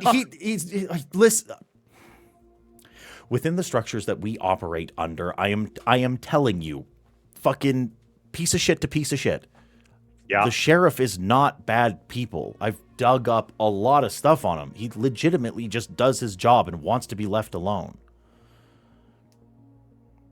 So he enforces. We're taking up too much time here. You're right. I need a minute. I need a minute. Yeah, sorry. I'm yapping. We'll shoot the shit on whether the Sheriff can objectively be called a good person later. Yeah, absolutely. We'll figure that out. Maybe talk to him, whatever. Yeah. Deacon.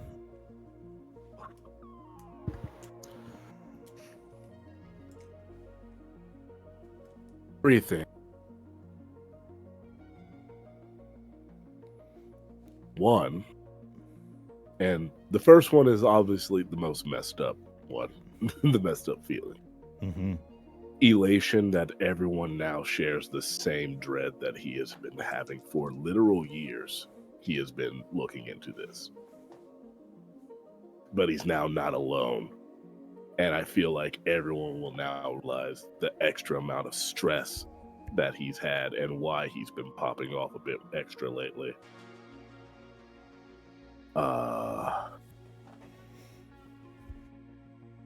Two has to do with the Archon, because I did not think that I was going to get that to work and avoid bloodshed.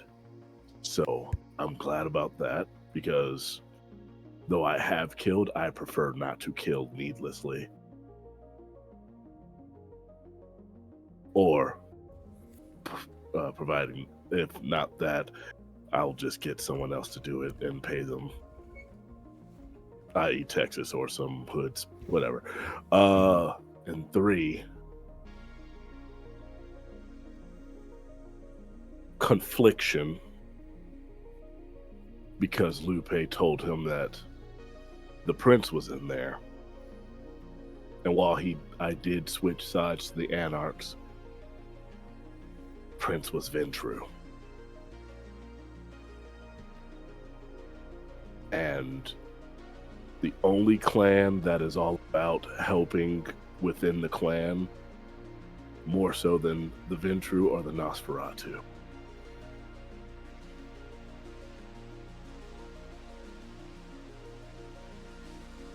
But as he did with what was going on under the city, until I can figure out a way to either sway people to my side or figure it out myself, which is what I usually have to do. I just won't tell anybody. At least nobody in Calgary. Okay.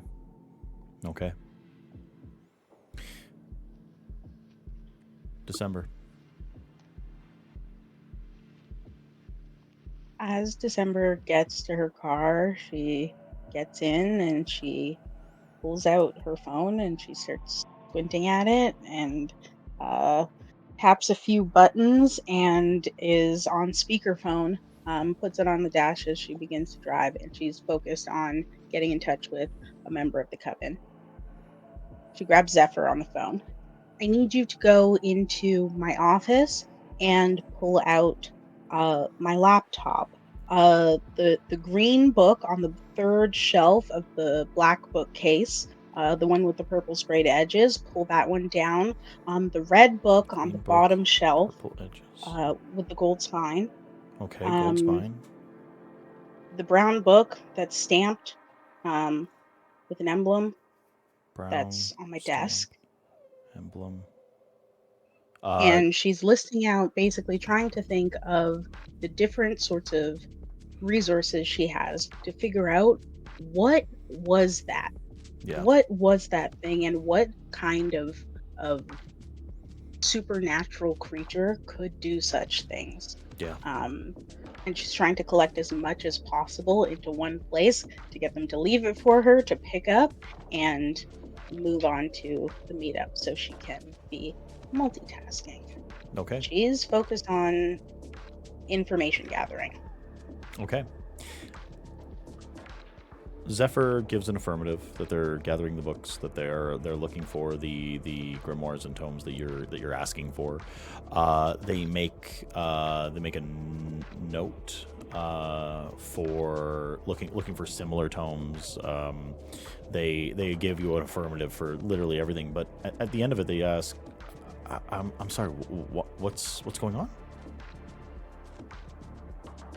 A lot is going on. When you're done, leave them downstairs and go upstairs and lock the door.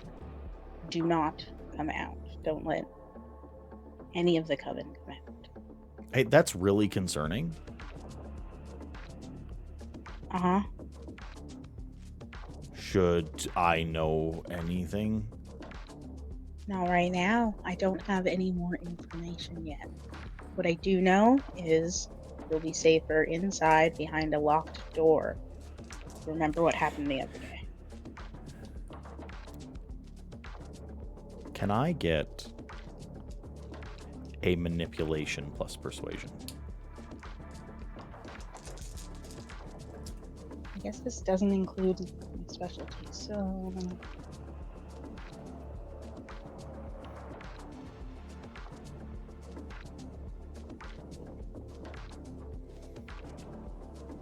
3 successes.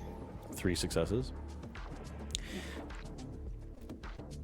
You hear Zephyr hesitate. Pause.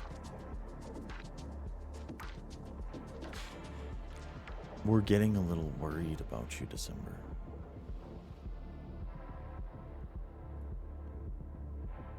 In what way? In the way that strange men in flannel keep showing up and then we're getting shot at. In the way that a man came and dropped off a flask and now you're leaving at very strange hours. In the way that your routine is completely broken and we keep hearing rumors.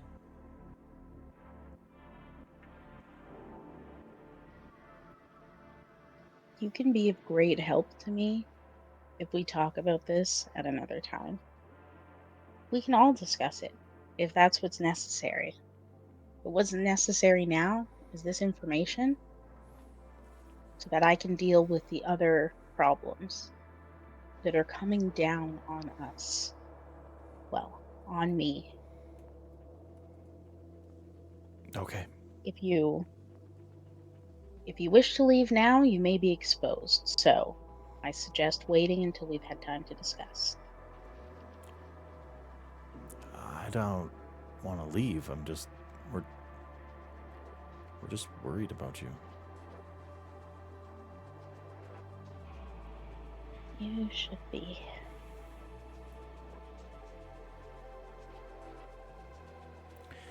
Okay.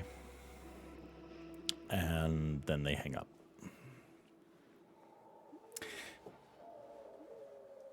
You all follow Fox's van.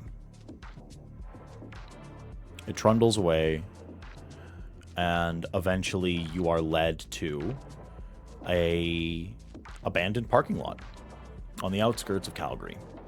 The buildings that are adjacent are dilapidated strip malls that no longer are in use. The street lamps that are here are shattered. It is dark, illuminated only by ambient light from streetlights adjacent, as well as the light of the moon and stars on a cold, miserable winter evening. You all come to a stop. Fox gestures you to bring the vehicles in a ring. This is something that is very recognizable to Uptown, and very likely to Deacon, who has hopped the fence multiple times in his short on life. This is an impromptu domain meeting. This is a no bullshit, tete-a-tete, State of the Union, all hands meeting. Out of the van, into the center of these vehicles, is the Baron. Fox, Longtooth, and I can never remember this guy's name. You didn't tell us his name, but... Hank Teppens. It has been mentioned before. Yes. The individual that you've heard reference to. People were in attendance at the ritual, according to Fox, Anatoly, I think. Fox, Lydia, Baron LePage, Longtooth, and Hank Teppens. There is one other, the very large one, who also stands present. These are the movers and shakers within the domain. The Baron stands with arms folded. So, what happened in there? I got a call that the Archon was on the move. Suddenly there was some sort of JTF-style black site guards rushing into the building. So I made a call, and now we're all here. Are you okay? Mostly. Do they look okay? I think Texas and I were the only... You're cutting out, Daryl. Damn it. Yeah. You're okay now, but... Okay. It keeps happening when I immediately cut my mic on and start talking instead of waiting a bit. My bad. I said, I believe Texas and myself were the only ones that took damage. Texas took 2 aggravated. I took, what am I, 5? Superficial. Mm-hmm. Yeah. Superficial, yeah.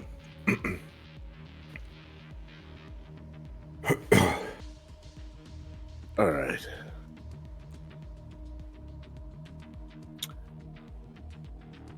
No.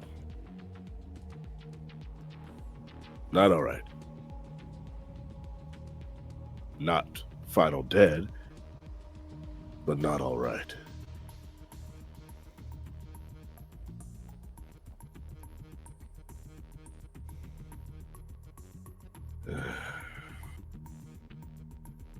How much do you know besides Archon moving and her guards?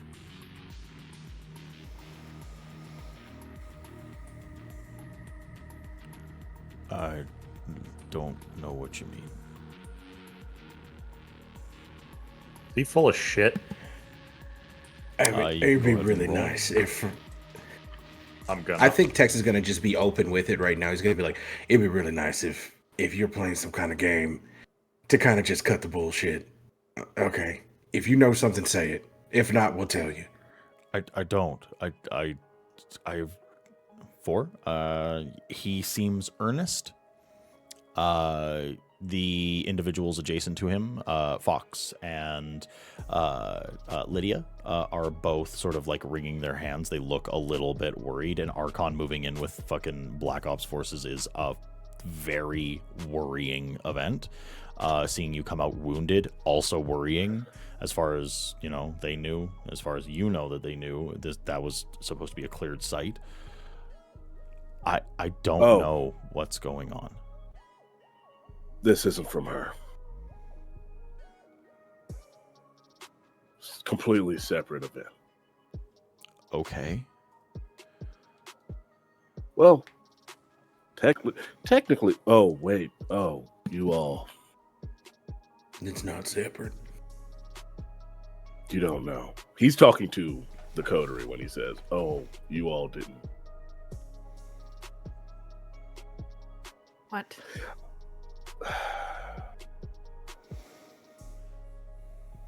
Essentially, we weren't really talking to the Archon. No. If you understand my meaning. They were compelled some kind of way or something. Like Lavalle was? The thing that did this, I think that's what we were talking to.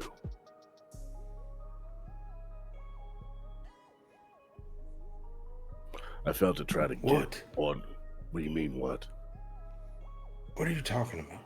Weird plant monster, that's thing in what. there? Yeah. The weird plant monster was controlling the Archon. It was controlling the other kindred that were in there attacking us. Well, that I understand, because they were attacking us. I'm sorry. What the fuck are we talking about? Giant tentacle plant monster took over kindred bodies. Oh, by the way. Yeah, they'll take this better coming from you, actually. If I say it, they'll probably get mad. Tried to kill us. She's looking at the coterie as she's speaking to see if anybody stops her from saying anything about Strathcona. I genuinely don't. Uptown looks concerned, but he doesn't move to stop you. Strathcona is alive, barely. He's There trapped it is. in the room that monster was in. Impossible. Nope. Saw it. No, impossible. Okay. No, not impossible, actually. Saw improbable. Yes. Improbable. Imagine if a giant plant monster with tentacles can take over kindred bodies and rule their minds, what else it could do to your memory? Or the memories of those who were present. She looks around at each of the leaders. Oh my god. She lingers on Longtooth in particular to see if he is having any recognition. Longtooth looks you in the eye. He's like, she's not looking accusatorily at him. She's just curious if he's reacting in any kind of way. He's looking confused at you. No, and this actually, LePage, it's impossible. I've had trackers. I've had rituals cast. I have some of his blood. He's dead. No. He's still alive. I saw whatever him it was myself, and he was starved. He was delirious. He was nailed with these large spikes into a stone altar. And he wasn't even speaking English. He was speaking some other language I'm not familiar with. It kind of sounded like German, but it was... Did you say it was Gaelic? It was Gaelic. Mm-hmm. Gaelic. Yeah, I could only pick up bits and Was he speaking with a thick Scottish or Irish accent at the time? Because that's how... It sounded a lot like gurgling. Okay. So funny now. Unless we know where he's originally from. One at a time, please. Sorry, go ahead. Now, whether or not the prince stays alive, we can worry about that later. I think the much more pressing matter is the fucking mind-controlling plant. Which does bring us back to a conversation we had with Lavali when he was tortured. The reference to to installing a new prince, to making a smooth transition. Who is we? We may be this being and its network of mind-controlled kindred. And as far as trackers and spells, December and myself can attest to the fact that it takes an exorbitant amount of magic just to contain it in one of the spots we know it to have been frequented or at least seen. So it being magic, actually, above table, we couldn't see it on the ceiling. The only person we saw was December. Just the tentacles. It was unseen. We only saw the tentacles when it came to grab us. Mm-hmm. December did describe it in the moment, at least, though, right? Like, there's a thing up there? Okay. Just making sure I wasn't saying stuff I wouldn't know. Yeah, Deacon's focusing on the fact that he couldn't see it. And also, apparently, can just flat out make itself fucking invisible like a nos, essentially. Or a Malk. Until it wants to attack, which it grabbed me twice, wrapped itself around my fucking throat, while another thing, was that a plant thing making a scythe, or was that something else? Was that a kindred thing? I think that was a kindred thing. Because it made his arm into a scythe. It seemed to be taking over kindred bodies. That makes sense. So let me get this straight. I saw something. Yeah. You went in there. For what purpose originally? We were investigating the building. We found a secret door because in the floor. That was where we had been informed that the original supposed diablerie of the prince had taken place. Yes. We went to the boardroom to investigate further to see if anything had been missed, and we found a secret door in the floor. Been in there. Did you look under the rug? You didn't look hard enough. When I say that this was impossible, I've been in there. I tore apart the Suncore building. Did you look under the rug in the boardroom? Yes. If there was a secret door, or there was some sort of room there, it wasn't there when I looked. Do you think it was spontaneously built in between then and now? I mean, it could have been. It's not impossible. Aaron. No, it was fully there when he looked. It was there when he looked.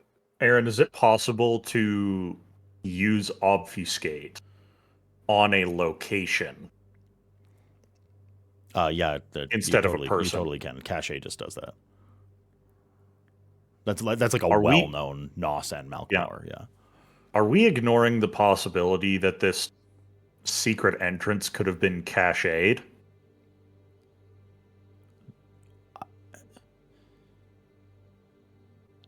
Lydia, for the very first time, steps up. Thin-lipped, severe, tight bun.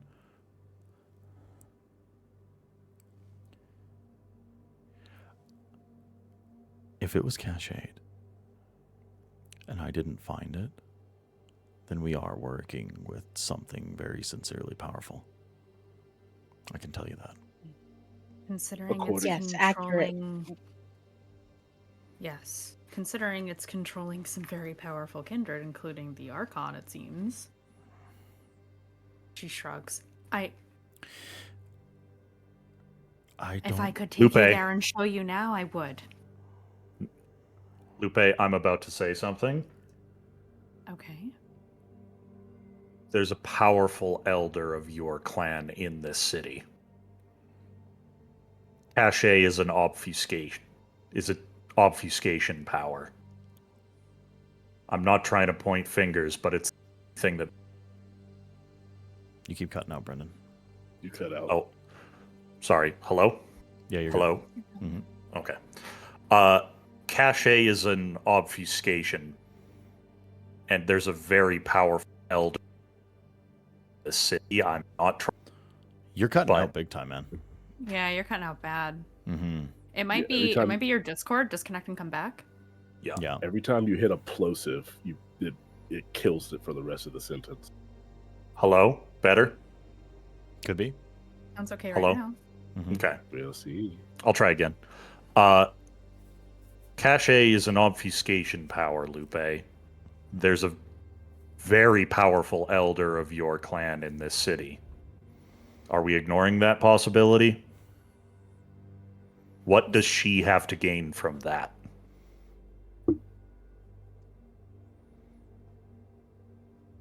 I don't know who Lady K is, but whoever she is.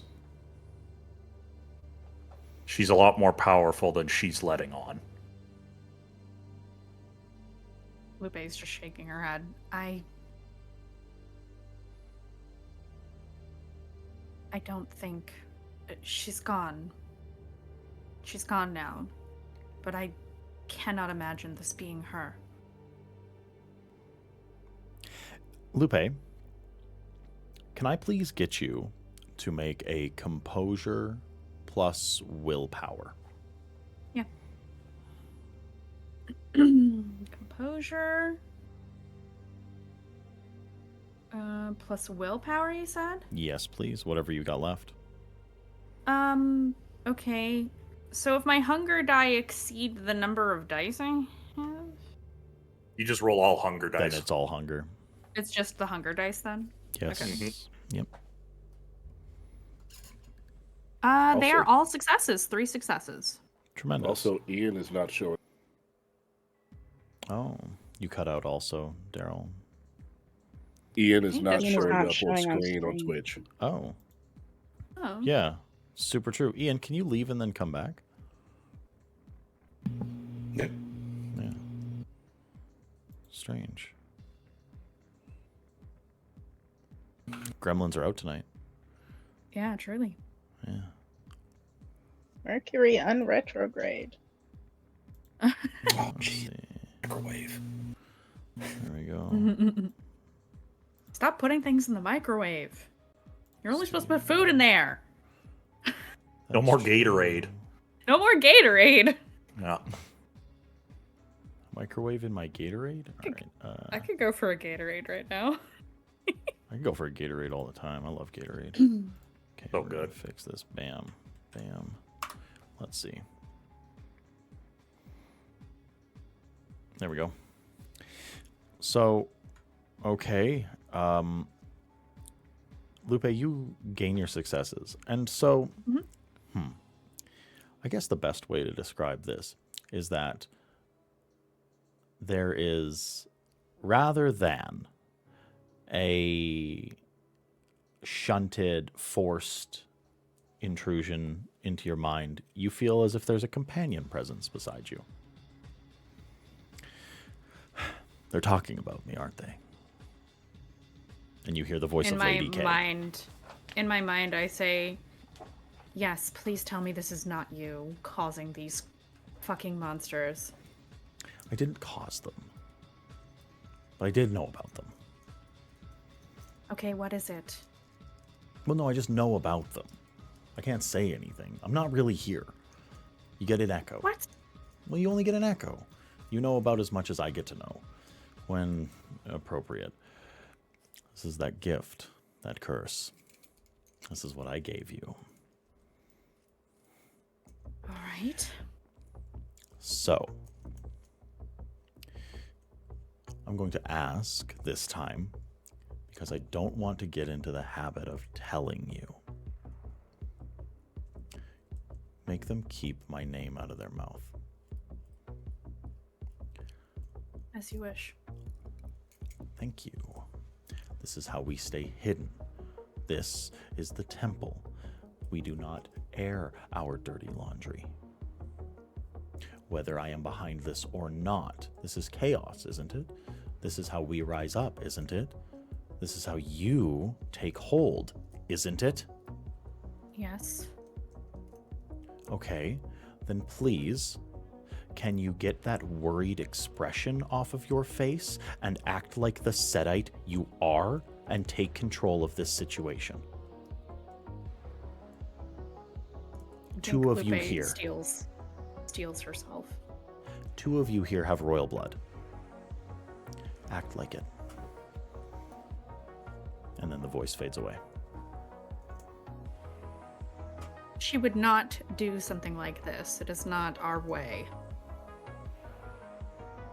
I don't even know what this thing is, and I am well versed.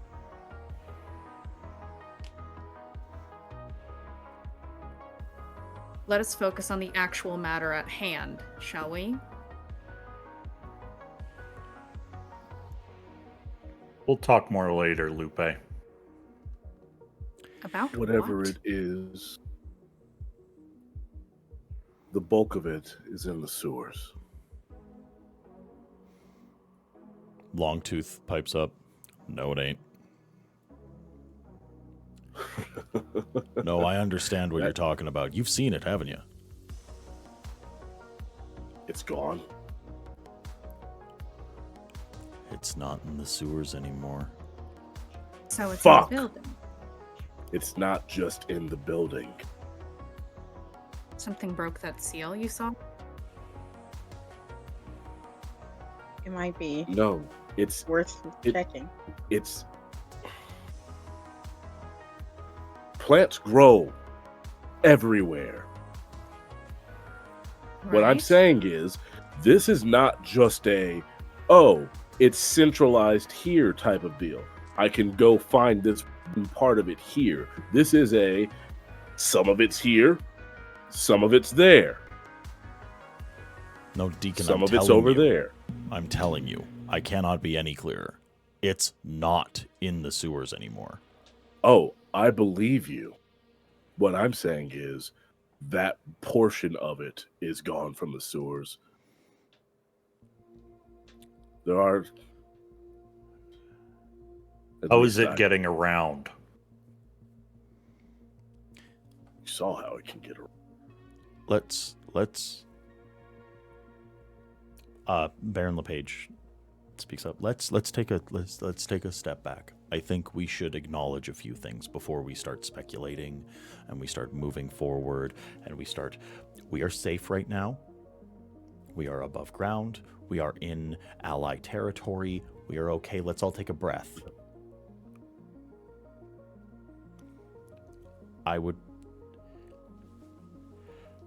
This is bigger than I thought. I am still the Baron. There are certain things that I can do to help you, and I want to help you. You have accomplished in a very short period of time what I have not been able to. I am proud to call you members of the Anarchs. I am happy to have you here. I have not been forthright with you with everything. I understand that, but can you... I ask clemency. We should be equals here. You have put yourselves in danger and have asked very little in return, besides a promise.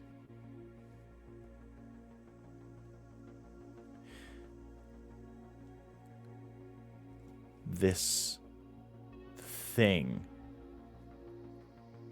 is going to be our focus, correct? I think we can say that with some It's earnest. a problem for everybody. It is. And my biggest folly is not actually, no, I wasn't an Anarch. Discovered this. Yeah.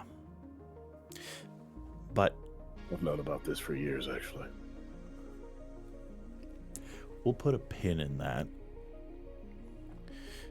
I don't fault you for it. I don't think you knew what this was. But the reality of the situation is that we know nothing about it. It is a danger to all of us.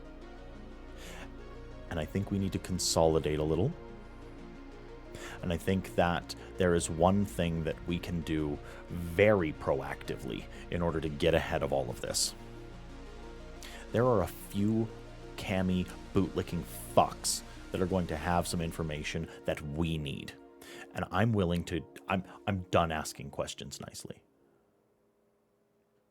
All of that talk about keeping the peace, I apologize.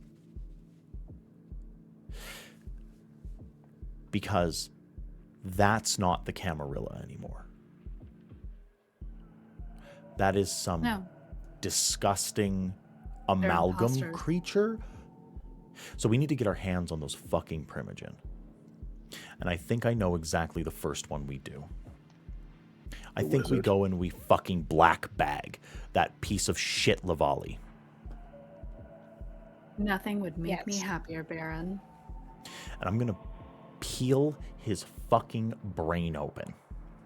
And we're going to find out what he really knows. And if there's something else inside of him, like you told me there is, I want to have a chat with that. While we're talking, do I get the same scent that I got from the Archon? Oh, from the Baron? Go ahead and I would... Or honestly, any of them.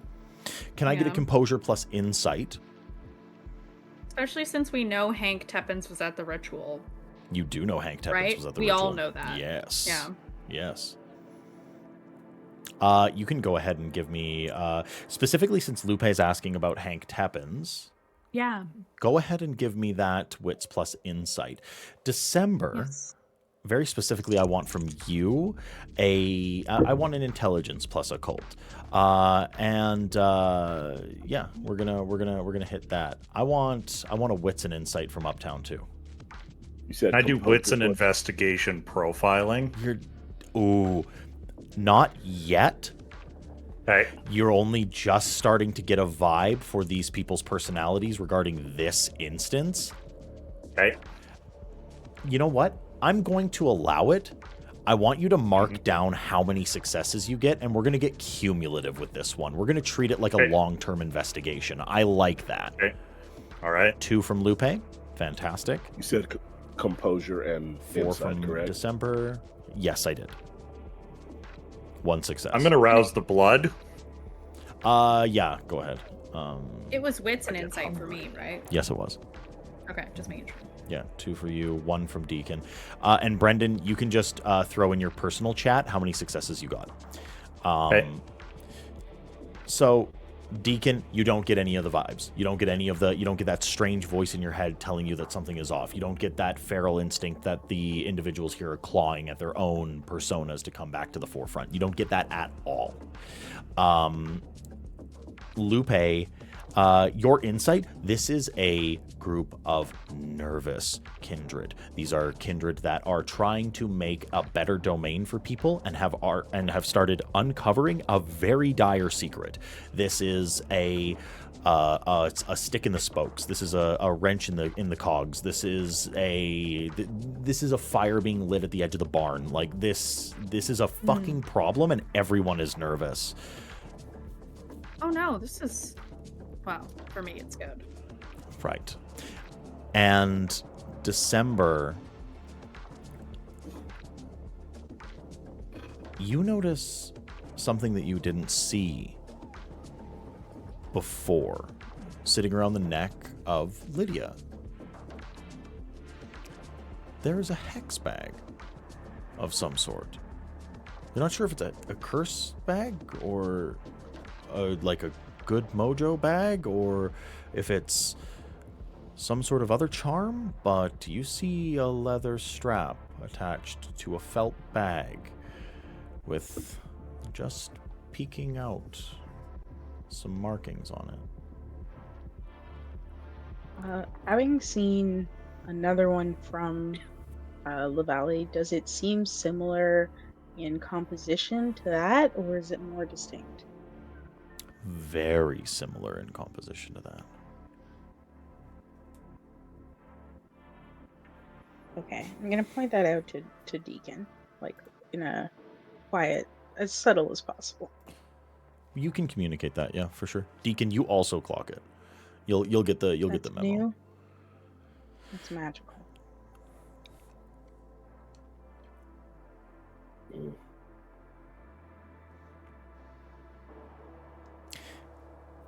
We're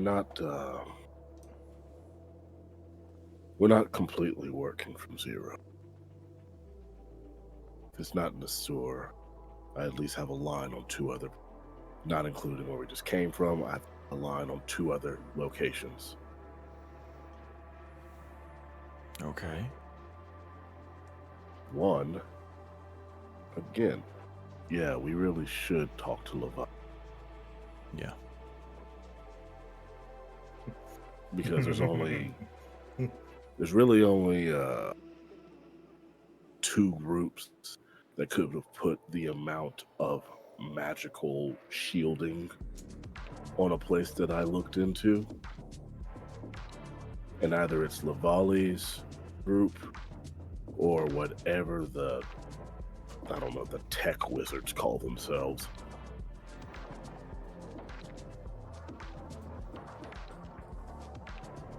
And then the one or the one on the boat, who knows? I'll get the addresses. Okay. Make sure you get people who can get as many ghouls together as you can and load them out with flamethrowers and molotovs. Because this is something we gotta.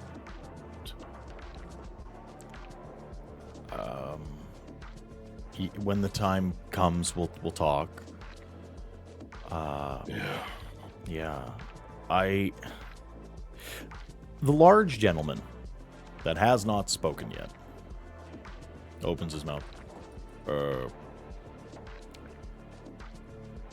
heard you talking about big plants, right? That's what I'm hearing. Yeah. And you were talking about Lavali, You have right? experience?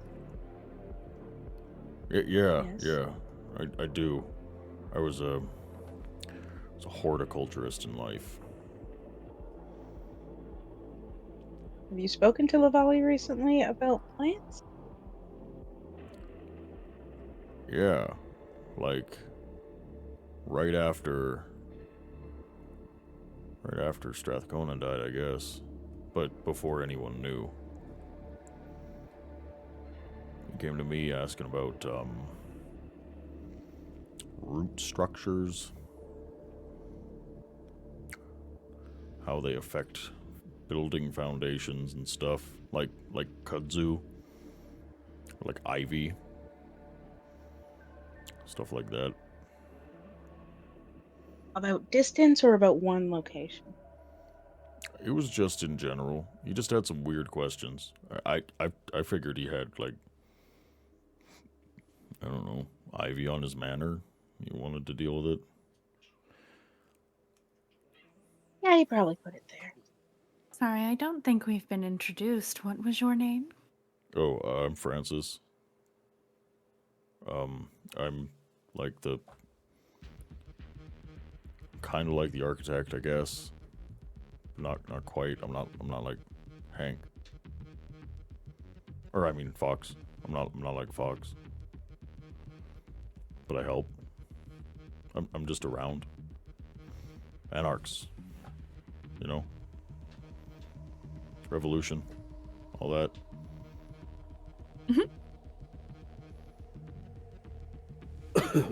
Deacon looks at Texas with a look of like, "Don't you dare talk to him."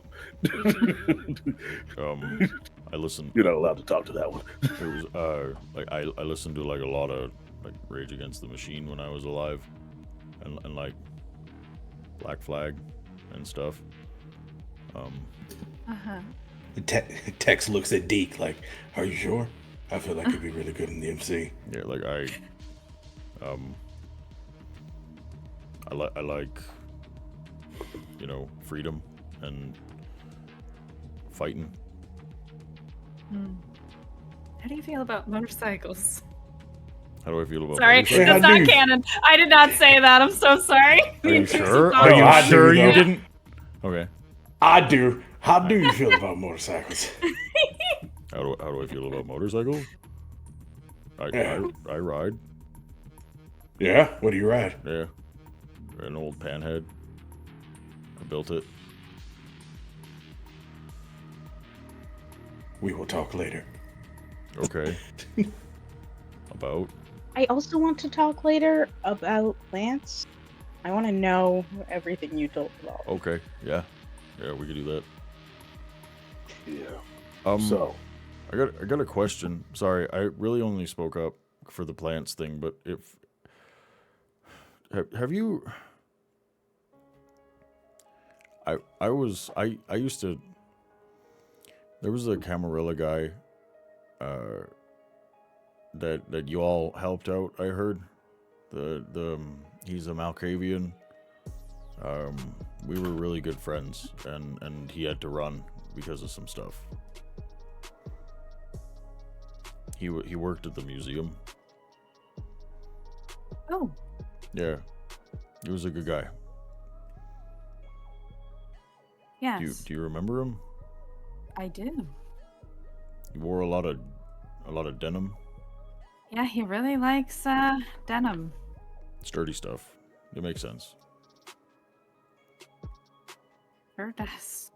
Yeah. Me trying to remember his name. What do you want to know about him? Vinny. It was Vinny, yeah. I just... We used to, like, play pool and hang out and grab drinks and stuff. Like, you know, drinks. God. So, like... I just wanted to know if he was okay. Last I heard. But I haven't checked on him in a while. No. I gave him $20,000 flight jets to Vancouver. You put him on a jet Where to he went Vancouver? from there. Say that again. Sorry. Do you send him to Vancouver? Yep. He wanted to get out of Calgary. Why? It was a quick flight. It was 1.5 hours. Why? How much of this conversation have you actually... You're cutting out. Oh, you're cutting out? Yeah. Damn it. Let me get closer. How much of this conversation have you actually been listening to? Did you only, like, kind of cut in when you heard plants? Well, no, I was listening. Yeah, the entire beforehand, before we even got to plant. That's the reason why he had to dip. Given the current political landscape as well, So, like, And people his were, position. like, the Camarilla were mad at him? Yes. Well, because we didn't get into politics. I didn't speak to him. You I do just set realize it he up. was the Malkavian whip, right? No. No, he never said that. I don't care if he's Jesus into whips. Christ. He's going to be at the No, bar, isn't it's he? a- That's fine. Texas, I'm Yeah, going to see him at the probably. bar, aren't I? Yeah, you probably are gonna. I swear to God, if I see him in colors, if anything, he is a prospect What? at that. He is a prospect. at They all, best. they all start. Okay, how at I about can we- I can hear you. This is a good conversation we're having. Good, but not so useful. Right. Okay. Well, if you talk to Vinny again, can you just say hi and that I care about him and I'm worried? Yeah, we'll get a message to your boyfriend. Can we move on? Well, that He's was not my unnecessarily harsh, December. Okay, all right. We Let's kissed move on. once. Whatever. If anyone's paying attention, Wow. Uptown is no longer wearing a hat. He doesn't have a toothpick in his mouth, and the glasses are gone. Uh-oh.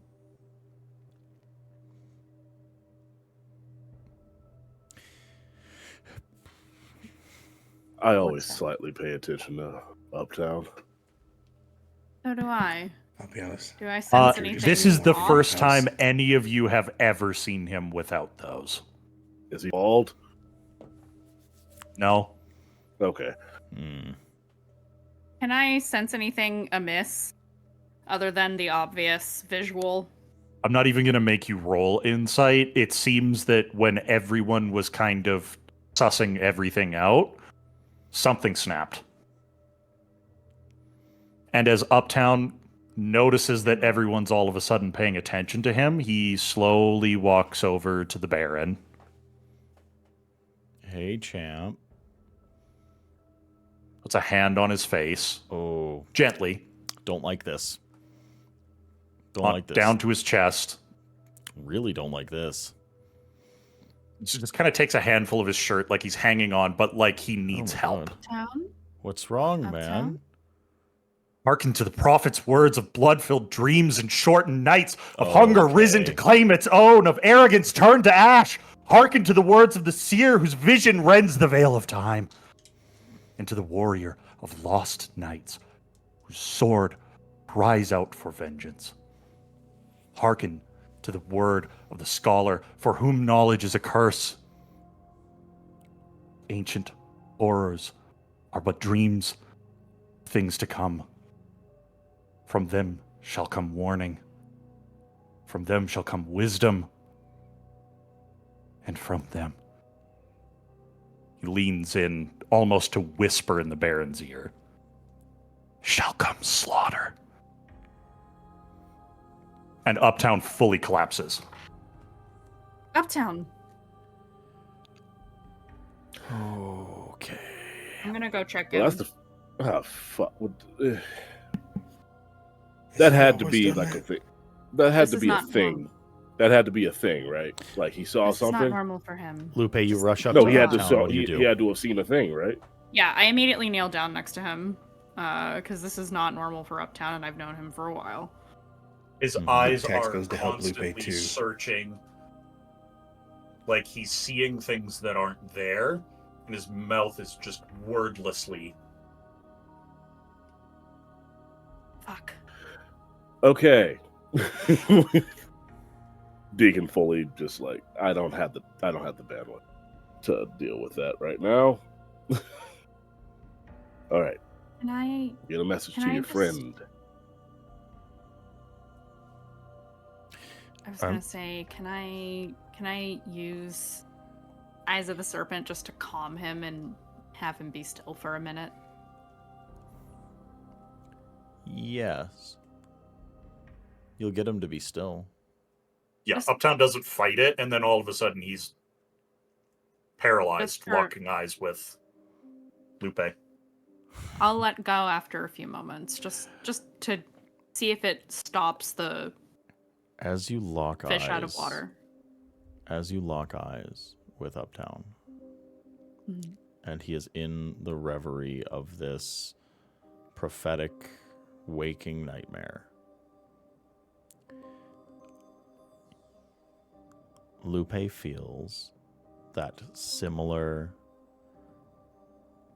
uncomfortable, involuntary beating of her heart.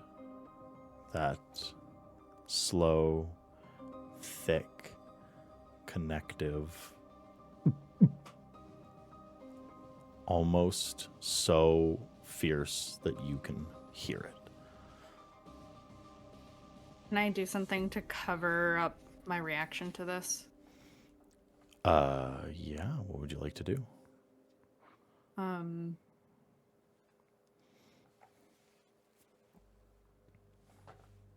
I was gonna say manipulation and subterfuge for anybody who's looking at Lupe. Because if it's that intense, wouldn't people see it? Every single member in attendance is either looking at Deacon or looking at you. Okay. And Tex is also right by you, like he went to go help. It's like, okay. So that's a no. Okay. What'd you roll? I didn't roll anything. I was asking if I should roll. Oh, yes. I'm so sorry. Yes, you can absolutely roll that. Yeah. Okay. That's a lot of dice.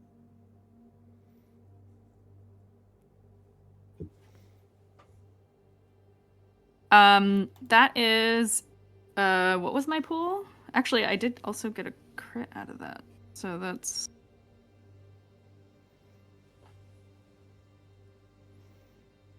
A crit counts as 2? Yes. Or 2 each? Yes. 2 more. 2 more. It's 4. 4. So 8 successes. 8 successes. Yeah. Placid, blank, not a singular eyebrow twitch or finger wag, nothing. There is not a singular bit of movement or strange behavior that comes out of Lupe. Uptown. The second you release him, Mm-hmm. he looks at you.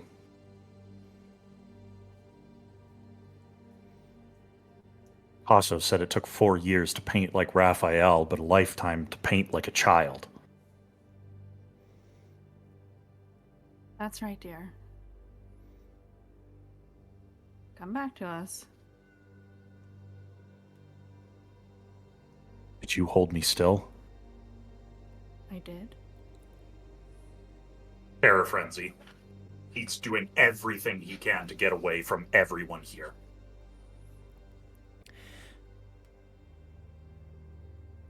Fighting, screaming. As Uptown runs, Modi bursts into action. He looks back and he just says, "I've got him." Thank you. And he runs off after Uptown. I look to the Baron. Have you ever seen him do this before? Never, not once. What the fuck? Absolutely not. what is that? Is it like a sense of delirium? Is he hungry? What is that? I've seen it before. I've seen other Malkavians do it before. It's prophecy.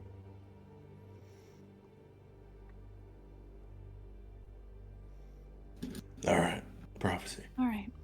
Yeah. I whispered to Tex, Malkavians and sometimes Toreadors can see the future. And I'm not joking, but it comes out fucking weird. It's like Kindred dementia. I don't like it. That's a Baron. separate thing. Baron, if I may, have a moment of your time. Yeah. Fox looks to Deacon. We gotta talk. Yeah. Yeah. Yeah, we do. Yeah. I want to step away with the Baron just a little bit. Yeah. I kind of, and yes. Are you gonna step away with Fox? Yeah, I do gesture to just kind of come closer to my vehicle. Yeah, for sure. We'll hit Lupe and the Baron first. Yeah. Okay. Yeah. I know who was at the ritual. You need to stake each and every one of them to free them, I think, from the hold of this thing. Who? Just like what happened with Lavali.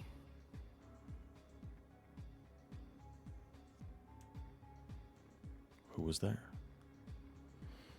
I will give him the list. His eyes dart to Hank, and then back down Exactly. at the paper. I don't know for sure who is harmed and who is not, but we can heal them after. We have no other way of knowing if they're being held right now. Okay. No. Okay. Yeah. We'll handle that. We're absolutely gonna handle that. You and yours did Thankfully. something incredible. You faced down an Archon. You understand that?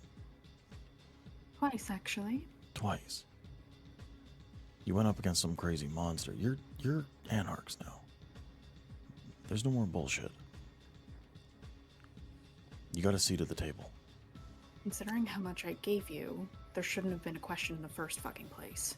Yeah, well, it's blood in, blood out, and you didn't spill shit. Thank you for your contribution. I appreciate that, but now I know you're on the level, because a lot of people feed me a lot of shit, and they want to curry a lot of favor. I I'm wanted not to gonna... curry favor. I would go back to LA. I'm not going to apologize. This is how we do things in the Anarchs. Fair enough.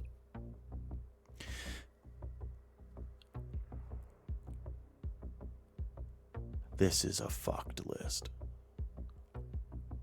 So severely. Don't I fucking know it?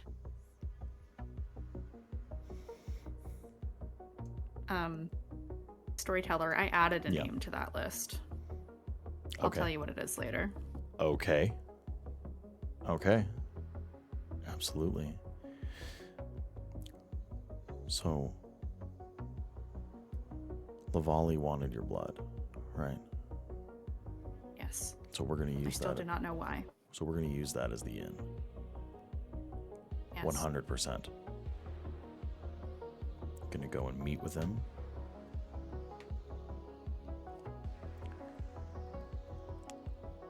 And then I think we just absolutely beat the brakes off of that man. I would love nothing more at this point, given all the trouble he has caused. I think he's going to be ready for us. He's got to see it coming. There's no way.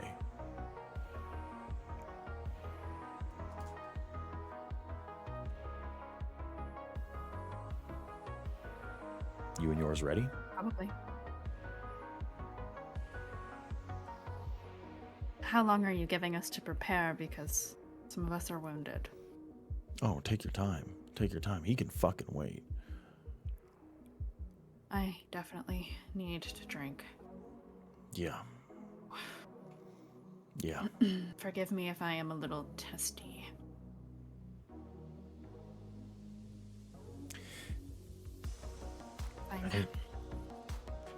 I think I gotta apologize to Deacon. Why? Because he's young. And I've doubted him. And he's a blue blood. And he's a fence hopper. But he looked an Archon in the eye, and he came back covered in blood.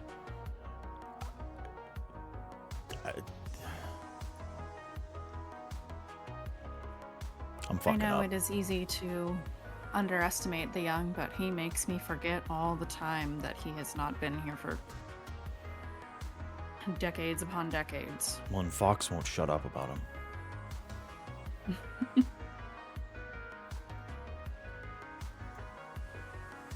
Talks all kinds of shit, and then says how she can't wait for, or says how they can't wait for him to show up at the concert.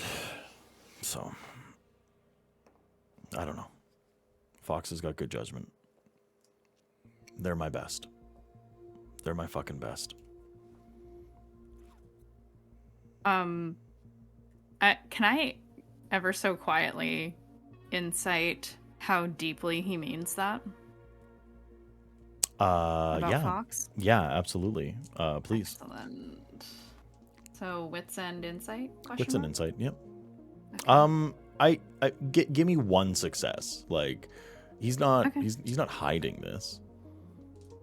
I don't. Well, none of us. I don't think any of us really trust the Baron. So Yeah. I understand. I'm trying it. to Yeah. catch the level of acting, if any, here.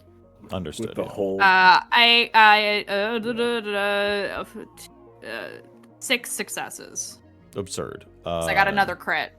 I've never rolled crits before today's session, and now I've And you're rolled just like 3 knocking in a them out. session. Mhm. I'm fucking. Watch next session be all failures for me. Sincere. Sincerity. Worn Not directly on his sleeve. He's giving you exactly how he feels. He cares about Fox and their agenda, and he, at least in this moment, he really does believe that Fox is one of his best. No, they're one of my best. They are my best. I'm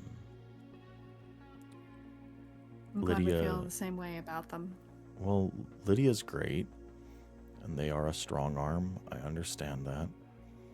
And Longtooth is Longtooth. Francis is a great beat stick. And I've got a few others kicking around, you know, movers and shakers, but I would trust Fox with my life. Hold on to that feeling. You, and then he just lets that fall off his lips. Yeah.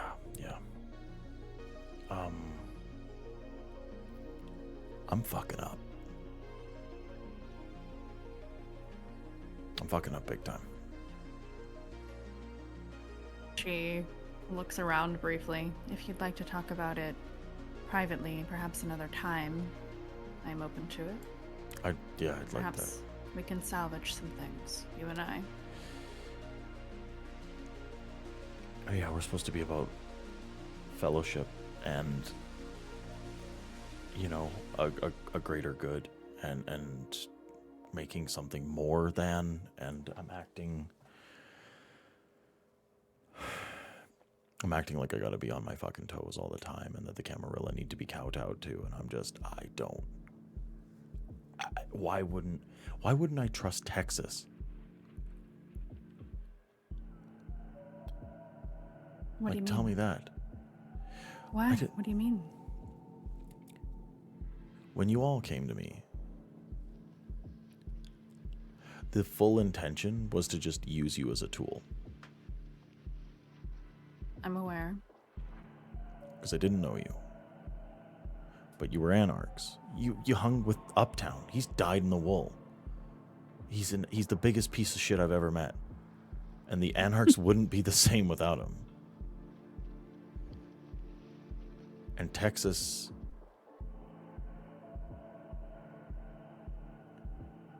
I think he's realer than the rest of us. He knows what he wants. He's got his end I would goal. agree with that. He's resolute. Yeah, he's real as fuck. I have a lot of respect for him.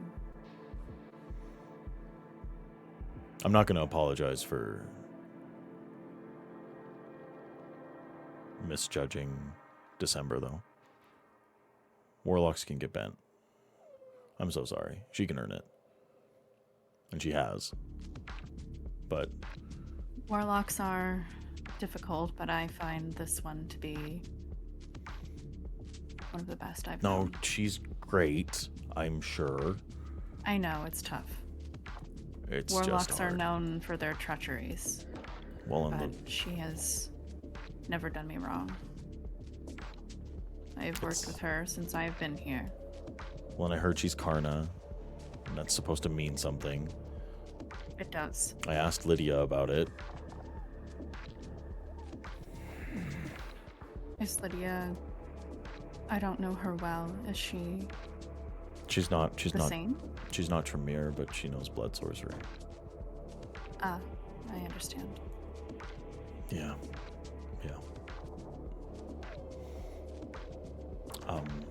Anyway, we should wrap up. Right. Let me not keep you too long, lest it looks suspicious. We'll talk soon. Yeah. We're gonna move to Deacon and Fox.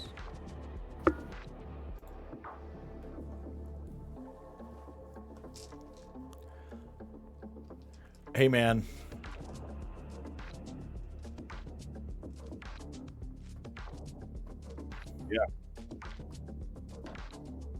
Yeah. Muted. Yep. Waiting for it. Red one standing by. I'm gonna fight your computer. There it is. All There right. you There go. it is. Yeah, Copy like red actually one. fist fight it. Yeah, thank you. All right, there it is. Hey. Hey. So, is that the real one? Yeah. We 100 on that, or just playing the odds? Yeah.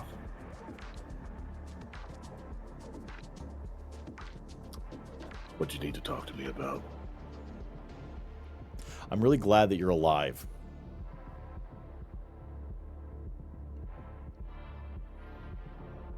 Ignoring the obvious joke. I appreciate that. I also appreciate you showing with an apparent Calv. I was going to kill everyone in that building.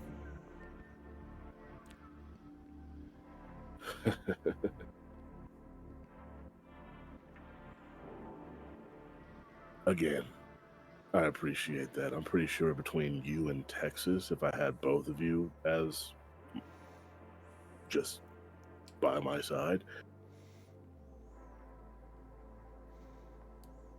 there could have been an entire platoon of Kindred. And You keep cutting out. Damn it! I just think you have to be closer Okay. to your mic or you need to up your gain. Yeah, One of the two. yeah. I think for sure. honestly, I think it might be that I have my fan on. I think that's catching some. Could be of it, the yeah. air. So I'm glad that you're alive. I'm not happy that you have to keep throwing yourself into danger. I think that you that deserve wasn't a on lot more purpose. respect.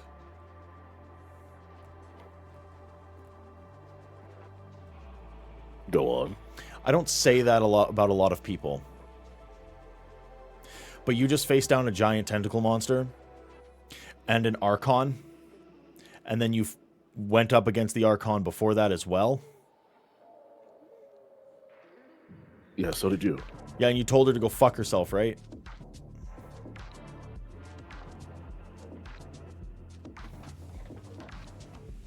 In not so disrespectful a manner, because disrespect is not something I'm keen on.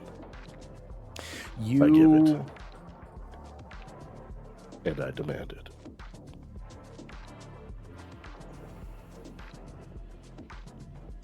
For a fence-riding piece of shit, that was really fucking Anarch.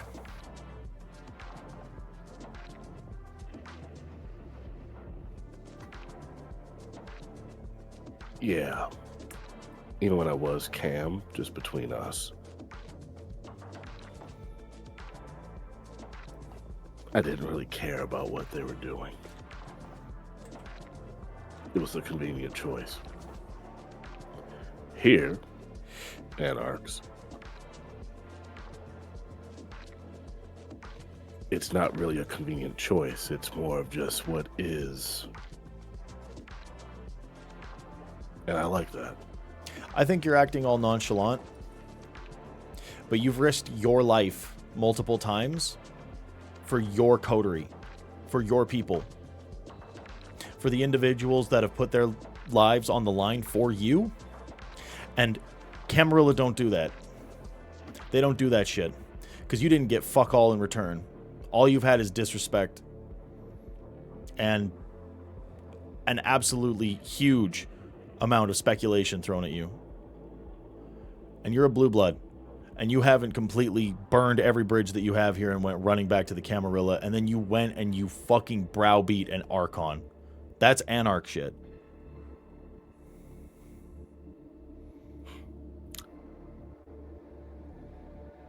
She also made fun of my shoes. She like legitimately busts out. She's like, yeah, all right. She's like, why? Why the fuck would she make fun of your shoes? Apparently I was not dressed to be in an empty fucking art house. Oh, you didn't dress to impress a Toreador Archon. They were upset at your fashion choice. To be fair, I don't dress like the typical Ventru. Anyway. No, you don't. Yeah. You look great. And I love your boots. Oh, flattery will get you everywhere. So, plant monster taking over the minds of Kindred. Fuck the plant monster. We're putting that aside right now. We can handle that later. Okay. I've got a concert tomorrow night. I want everybody to put a plug in whatever the fuck they're doing and come.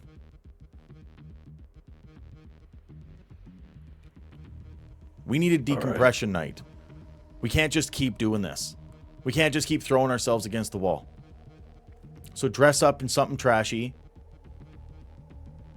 Get your high and tight ass into the club. Yeah. Come to my punk show. Trashy. Well, it's a punk show. Don't wear Fendi boots. They're too fancy. It was one time and I thought the Toreador liked them. Normally I just wear combat boots. Well, I love Fendi boots. They're just fancy. She's a bitch. I think her mind was controlled. Honestly, I think her mind was controlled then. Must have been.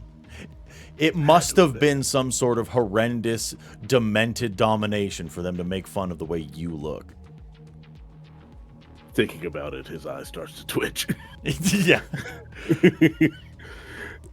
That coupled with the fact that I am at 4 hunger. Yeah. They look at you, they're like, just say yes. Yeah. Tomorrow night. I'll make sure that I don't. Ew, why the fuck are you sending me a notification for that? Sorry. X just decided to send me a Twitter notification for Donald Trump for some reason. Oh, yuck. Oh, gross. Yuck. Exactly. Oh my God. You could have kept that to yourself. Yeah. The thing is, I only have notifications on for like actual people I know. It just snuck past through there. Disgusting. That better be a fucking parody account when I look at it, just to make sure, just before I block it. Yeah. Jesus Christ. So, show tomorrow. Bring the whole gang. All right. Well, I'm pretty sure, Jesus, Texas is making a new best friend over there.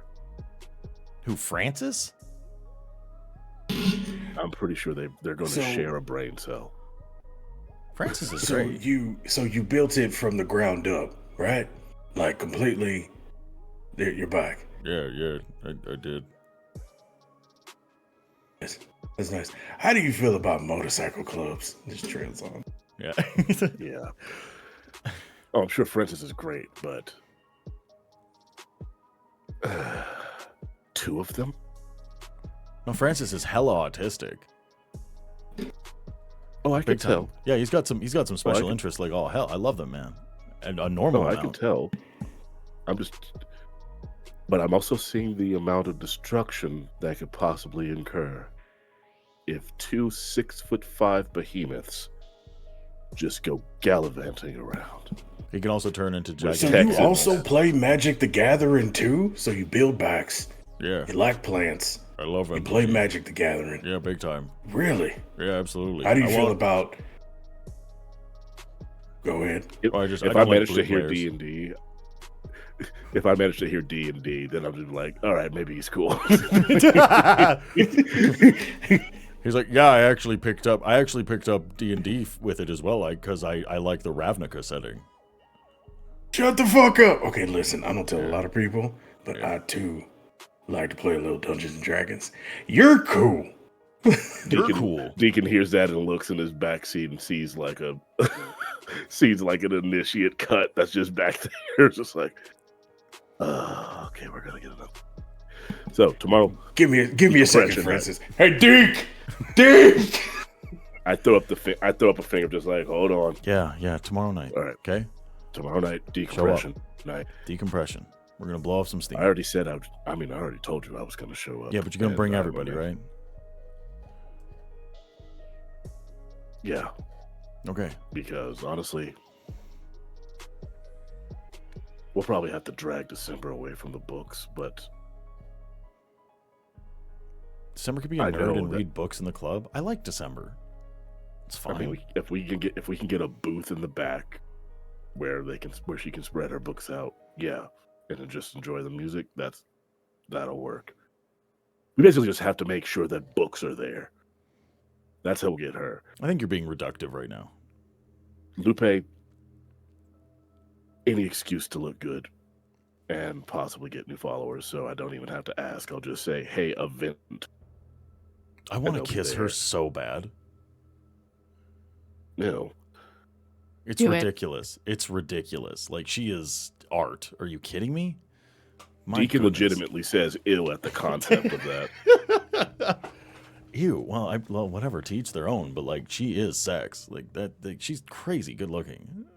I acknowledge that she is good looking, but also like a 13 out of 10. I know her. Yeah, I get it. At this point, it's that's the homie. No, I get you. I definitely get you. It's the same reason I haven't smashed Francis.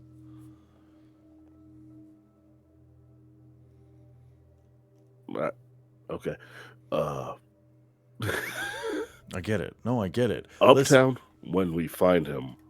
Yeah, I'm sure he'll just be in there. Is he okay? As someone who does not personally have the whole premonition thing, I don't know. Honestly, I can, because I owe them a call. Yeah. I'll ask my sire about that. Okay. She has those. Okay. Yeah. No, I get it. Yeah. What time? Midnight. Right. Yeah. And I'll make sure I don't show up as famished as I am. Right. If you show up, I'll feed you. You remember I'm a blue blood, right? Tell me what you eat.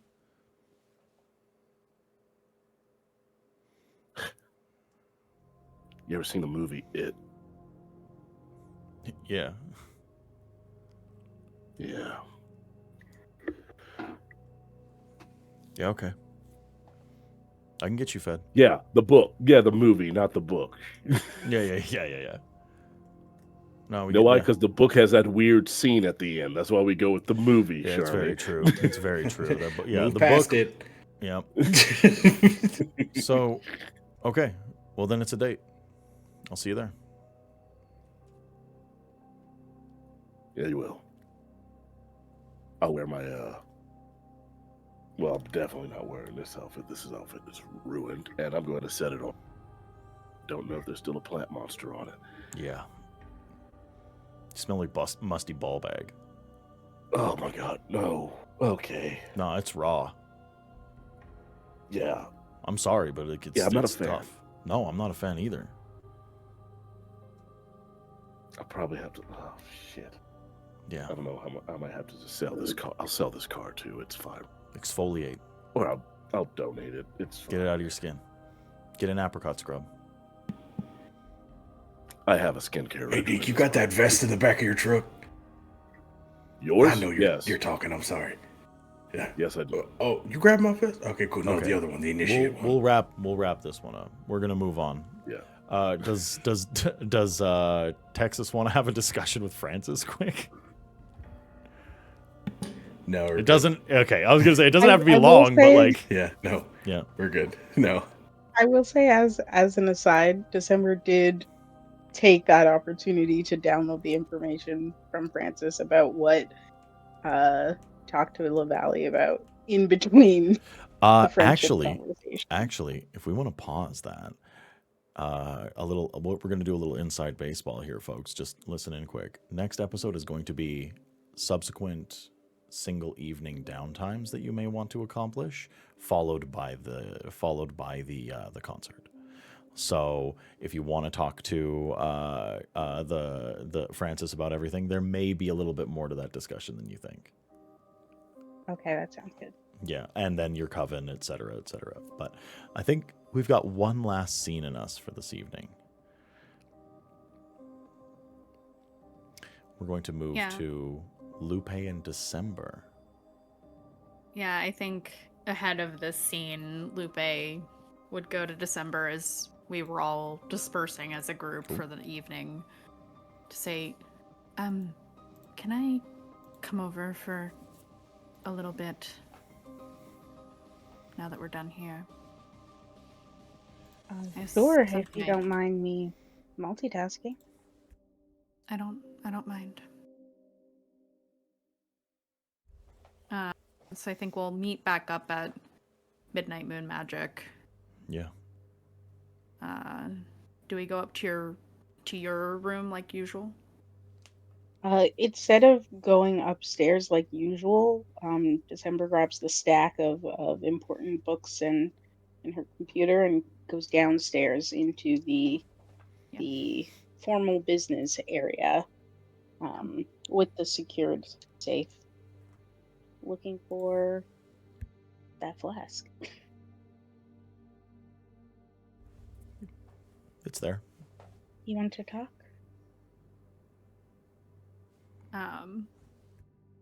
Yeah. I need to talk to you about something, but I need you to swear to tell no one.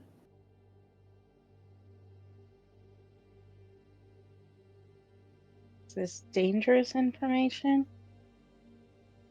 I don't think so. It's just strange.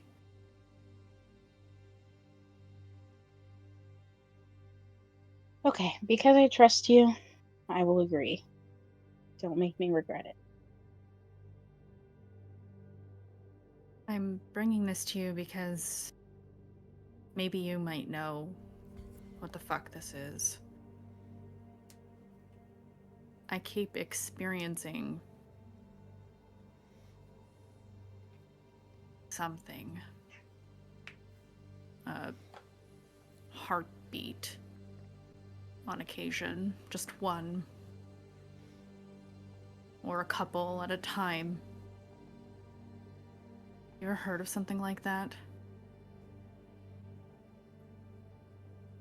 December thinks for a minute. Has she ever heard of something like that happening to Kindred?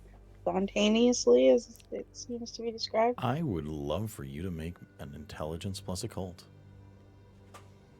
My favorite role. Because we established that Lupe doesn't have any idea what this is, right? I tried before, I think. Yes. Okay. See here. Ugh. Let's get some willpower going, because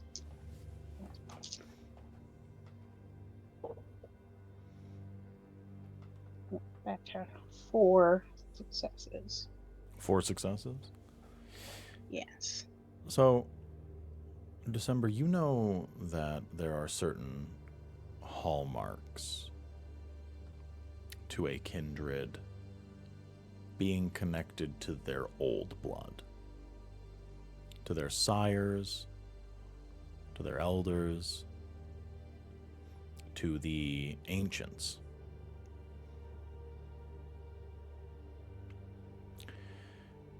Manifests sometimes in visions, in, stigmata, It might be certain powers expressing themselves. It might be some supernatural qualities about their blood and their interactions with those sires and their elders. You are not the most familiar with the followers of Set. You're not. You're a Tremere. You've studied Tremere things. But there is a very distinct power that the followers of Set have always had. And it involves the heart. And the removal of it.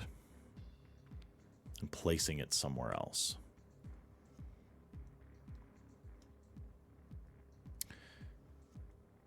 When someone's heart is removed, it leaves an empty feeling. Like a phantom, unfamiliar sensation. Sometimes you'll feel phantom beats of a heart no longer there.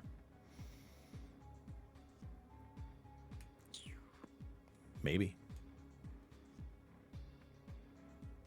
Something like that.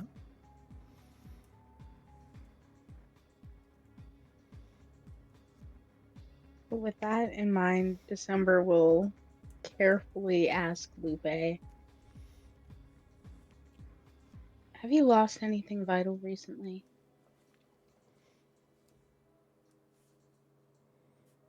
What do you mean?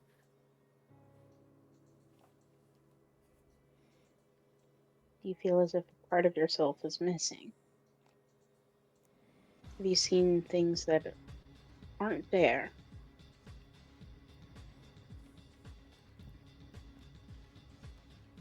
I'll nod.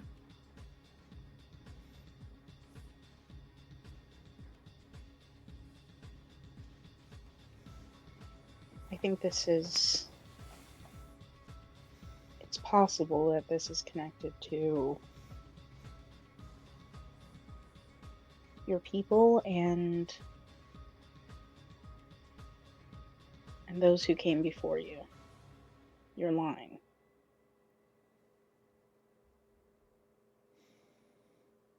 You can kind of see on her face dots connecting.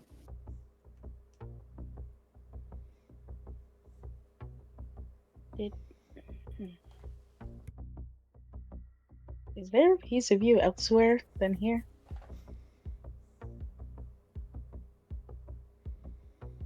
Not literally. You sure?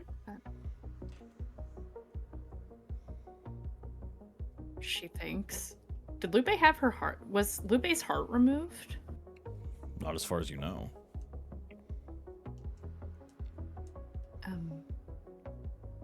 You could check. Well, being separated from Liam, maybe? But I don't mean like a literal part of me.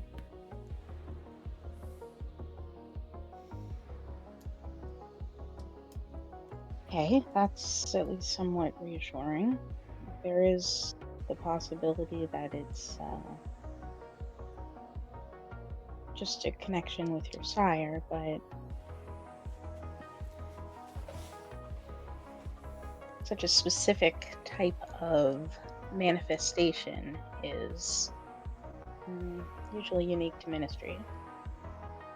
The heart. I think I know what Did this something is now. change?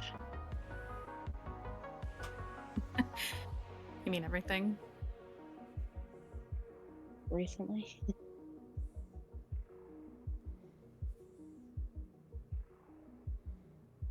She's thinking about the blood bonds that she has now and realizing that that might be it. I think I need to think about this a little more. Okay. Maybe well, it's I won't maybe share it's it. prophetic and not literal. Maybe it's. I think I need to parse out whether it's physical or spiritual. I think that's the part I'm confused about.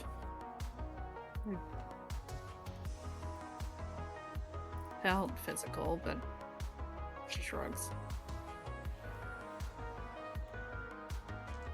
Well, if you ever want me to give you a rating to help you look in the correct direction, I'm happy to do so.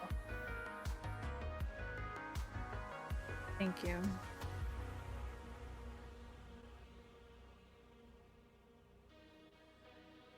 Stay safe, okay? I know a lot's going on. I'll try. Got an unhappy coven to deal with as well. It's a lot. Do you want help smoothing things over? No. If they're going to be smoothed over, it has to be by us. Or else I don't deserve it. It's probably wouldn't be well received anyway, considering I am technically an outsider. Though I have been around. But if I lose all my support, I appreciate that you're in my corner.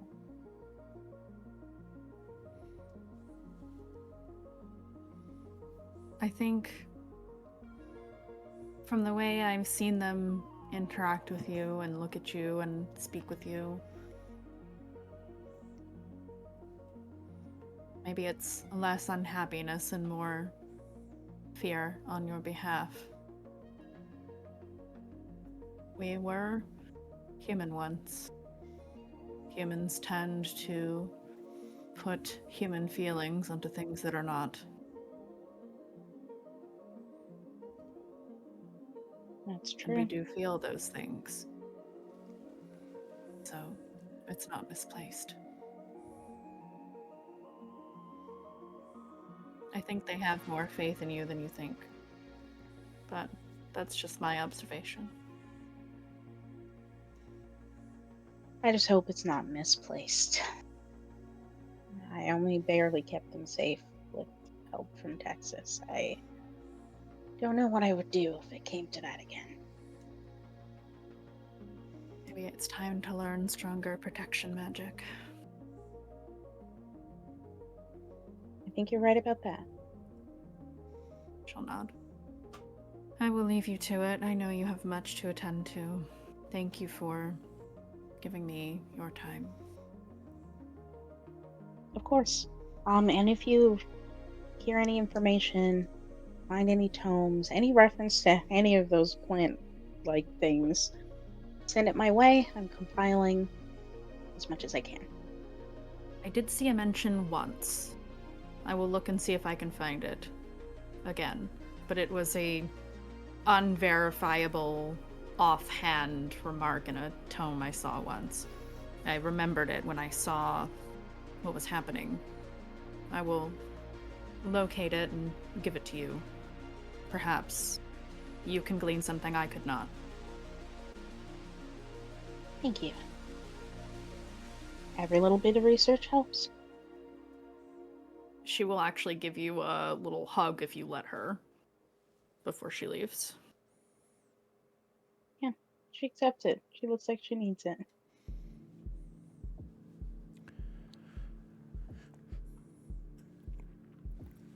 And she will go back to the temple. Okay.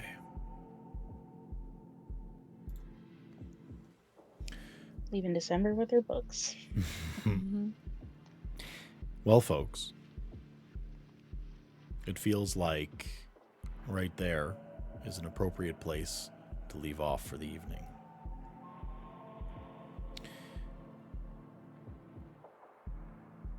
It's been a wonderful chapter. This was a heavy one. Let's do a real quick round table, who we are, where we can find us, and then we will raid out and sign off for the evening. We will start clockwise, as we are wont to do. Mandy, who are you? And what do you do? God, I don't know. Yeah.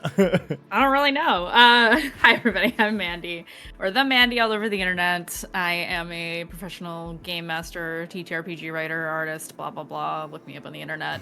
I've been a lot of actual plays. So, yeah. And I have been Lupe of Clan Ministry. Fantastic. Ian, who are you? Oh, what's going on, everybody? I'm Ian, or your boy Big, on all social media.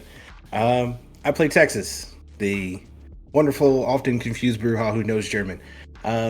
Just look me up on your socials, YABOIBIG. You'll find me. And if you don't, let me know what that social media is so we can monopolize the name.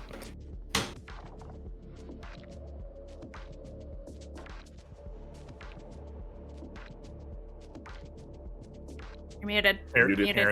Damn it! I made a joke. I wanted to say Daryl and skip Brendan, but now the moment's lost. Brendan, who are you? Where can we find you? Hello, my name's Brendan. I'm everyone's favorite madman, uptown. You can find me at Trap McFiggins or Trap McFiggins 0 on Blue Sky, TikTok, and Twitch. I stream doing all kinds of fun stuff over on my channel. Lots of gaming and all kinds of fun stuff. Yeah, that's me. Thanks for coming. Tremendous. Daryl, who are you? Hi, I'm going to remember some of the stuff that I do and try to be paid for on occasion. Hi, I'm Daryl. I play Deacon Hill, the Ventrue of the group. You can find me on the internet at Mr._Daryl Dorsey or just Daryl Dorsey, or on Twitch at Daryl Sucks at Gaming. Eventually I'll get back to streaming. We'll see. I am also a TTRPG performer and a voice actor. The two things I always forget to add whenever I have to do this. Every single time. So if you like I almost had a big black voice for your project, hire me. But if you like a bassy voice or something like that, hey, hire me. I can probably play the villain if not the villain, maybe somebody's dad. That's the easy one. But other than that, yeah, just look out for me on the internet. One of those aforementioned handles, and you'll be informed. Tremendous. Who the fuck is Captain Sharmy? It is I.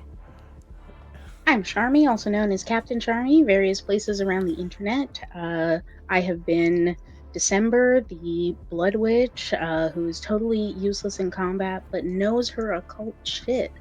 You can also find me on Wednesdays on the Mandy's channel, playing D&D, playing Aurora Incineratus, the Fire Genasi Sorcerer, having a great time. So check us out. Tremendous. I'm Story Dad. I run this shit. I tell stories on the internet. I do hot boy shit. I dress up. I do cosplays. You can find me at Story Dad literally fucking everywhere. I'm in one of really 4 places ever. I'm on the internet, posting pics and shit. I'm telling stories on this channel. I'm being the fucking villain in Brendan's life, or I'm looking at memes. Those are like my defaults. But yeah, check me out. Follow this channel. Tell your friends, tell your mom, tell your dad, tell your local congressperson, tell your neighbors, your dog. Do it all. Tell everyone. Tell everyone you know that we're telling vampire stories on the internet. Yeah, we love it. We're gonna raid out to Dork Tales tonight. Because there's like no one else live. And that's not the only reason. Dork Tales is also cool, but like, you know, they're just live. They are the ones that are live right now. Tell them Story Dad sent you. Give them a follow, and we will see you next Saturday for another chapter of Sanguine Dominion. We love you all. It's also my birthday next week, so you better show up. It's also Mandy's birthday next week, so you it's not you better show up. You have to show up. You are obligated to show up next week for No, the you game. better show up. All I want for my birthday is for people to hang out and chat while we play vampire games. That's exactly it. So if you don't, Daryl, Daryl, are you good? Daryl, Hello, sir, where do you go, buddy? where'd you go, man? All right, Raid out. That's the perfect time. we're gonna raid out. Yeah, we gotta check on we're gonna Daryl. raid out. All right, bye everybody. Mwah. Bye bye. Ignore that. you Sorry, good?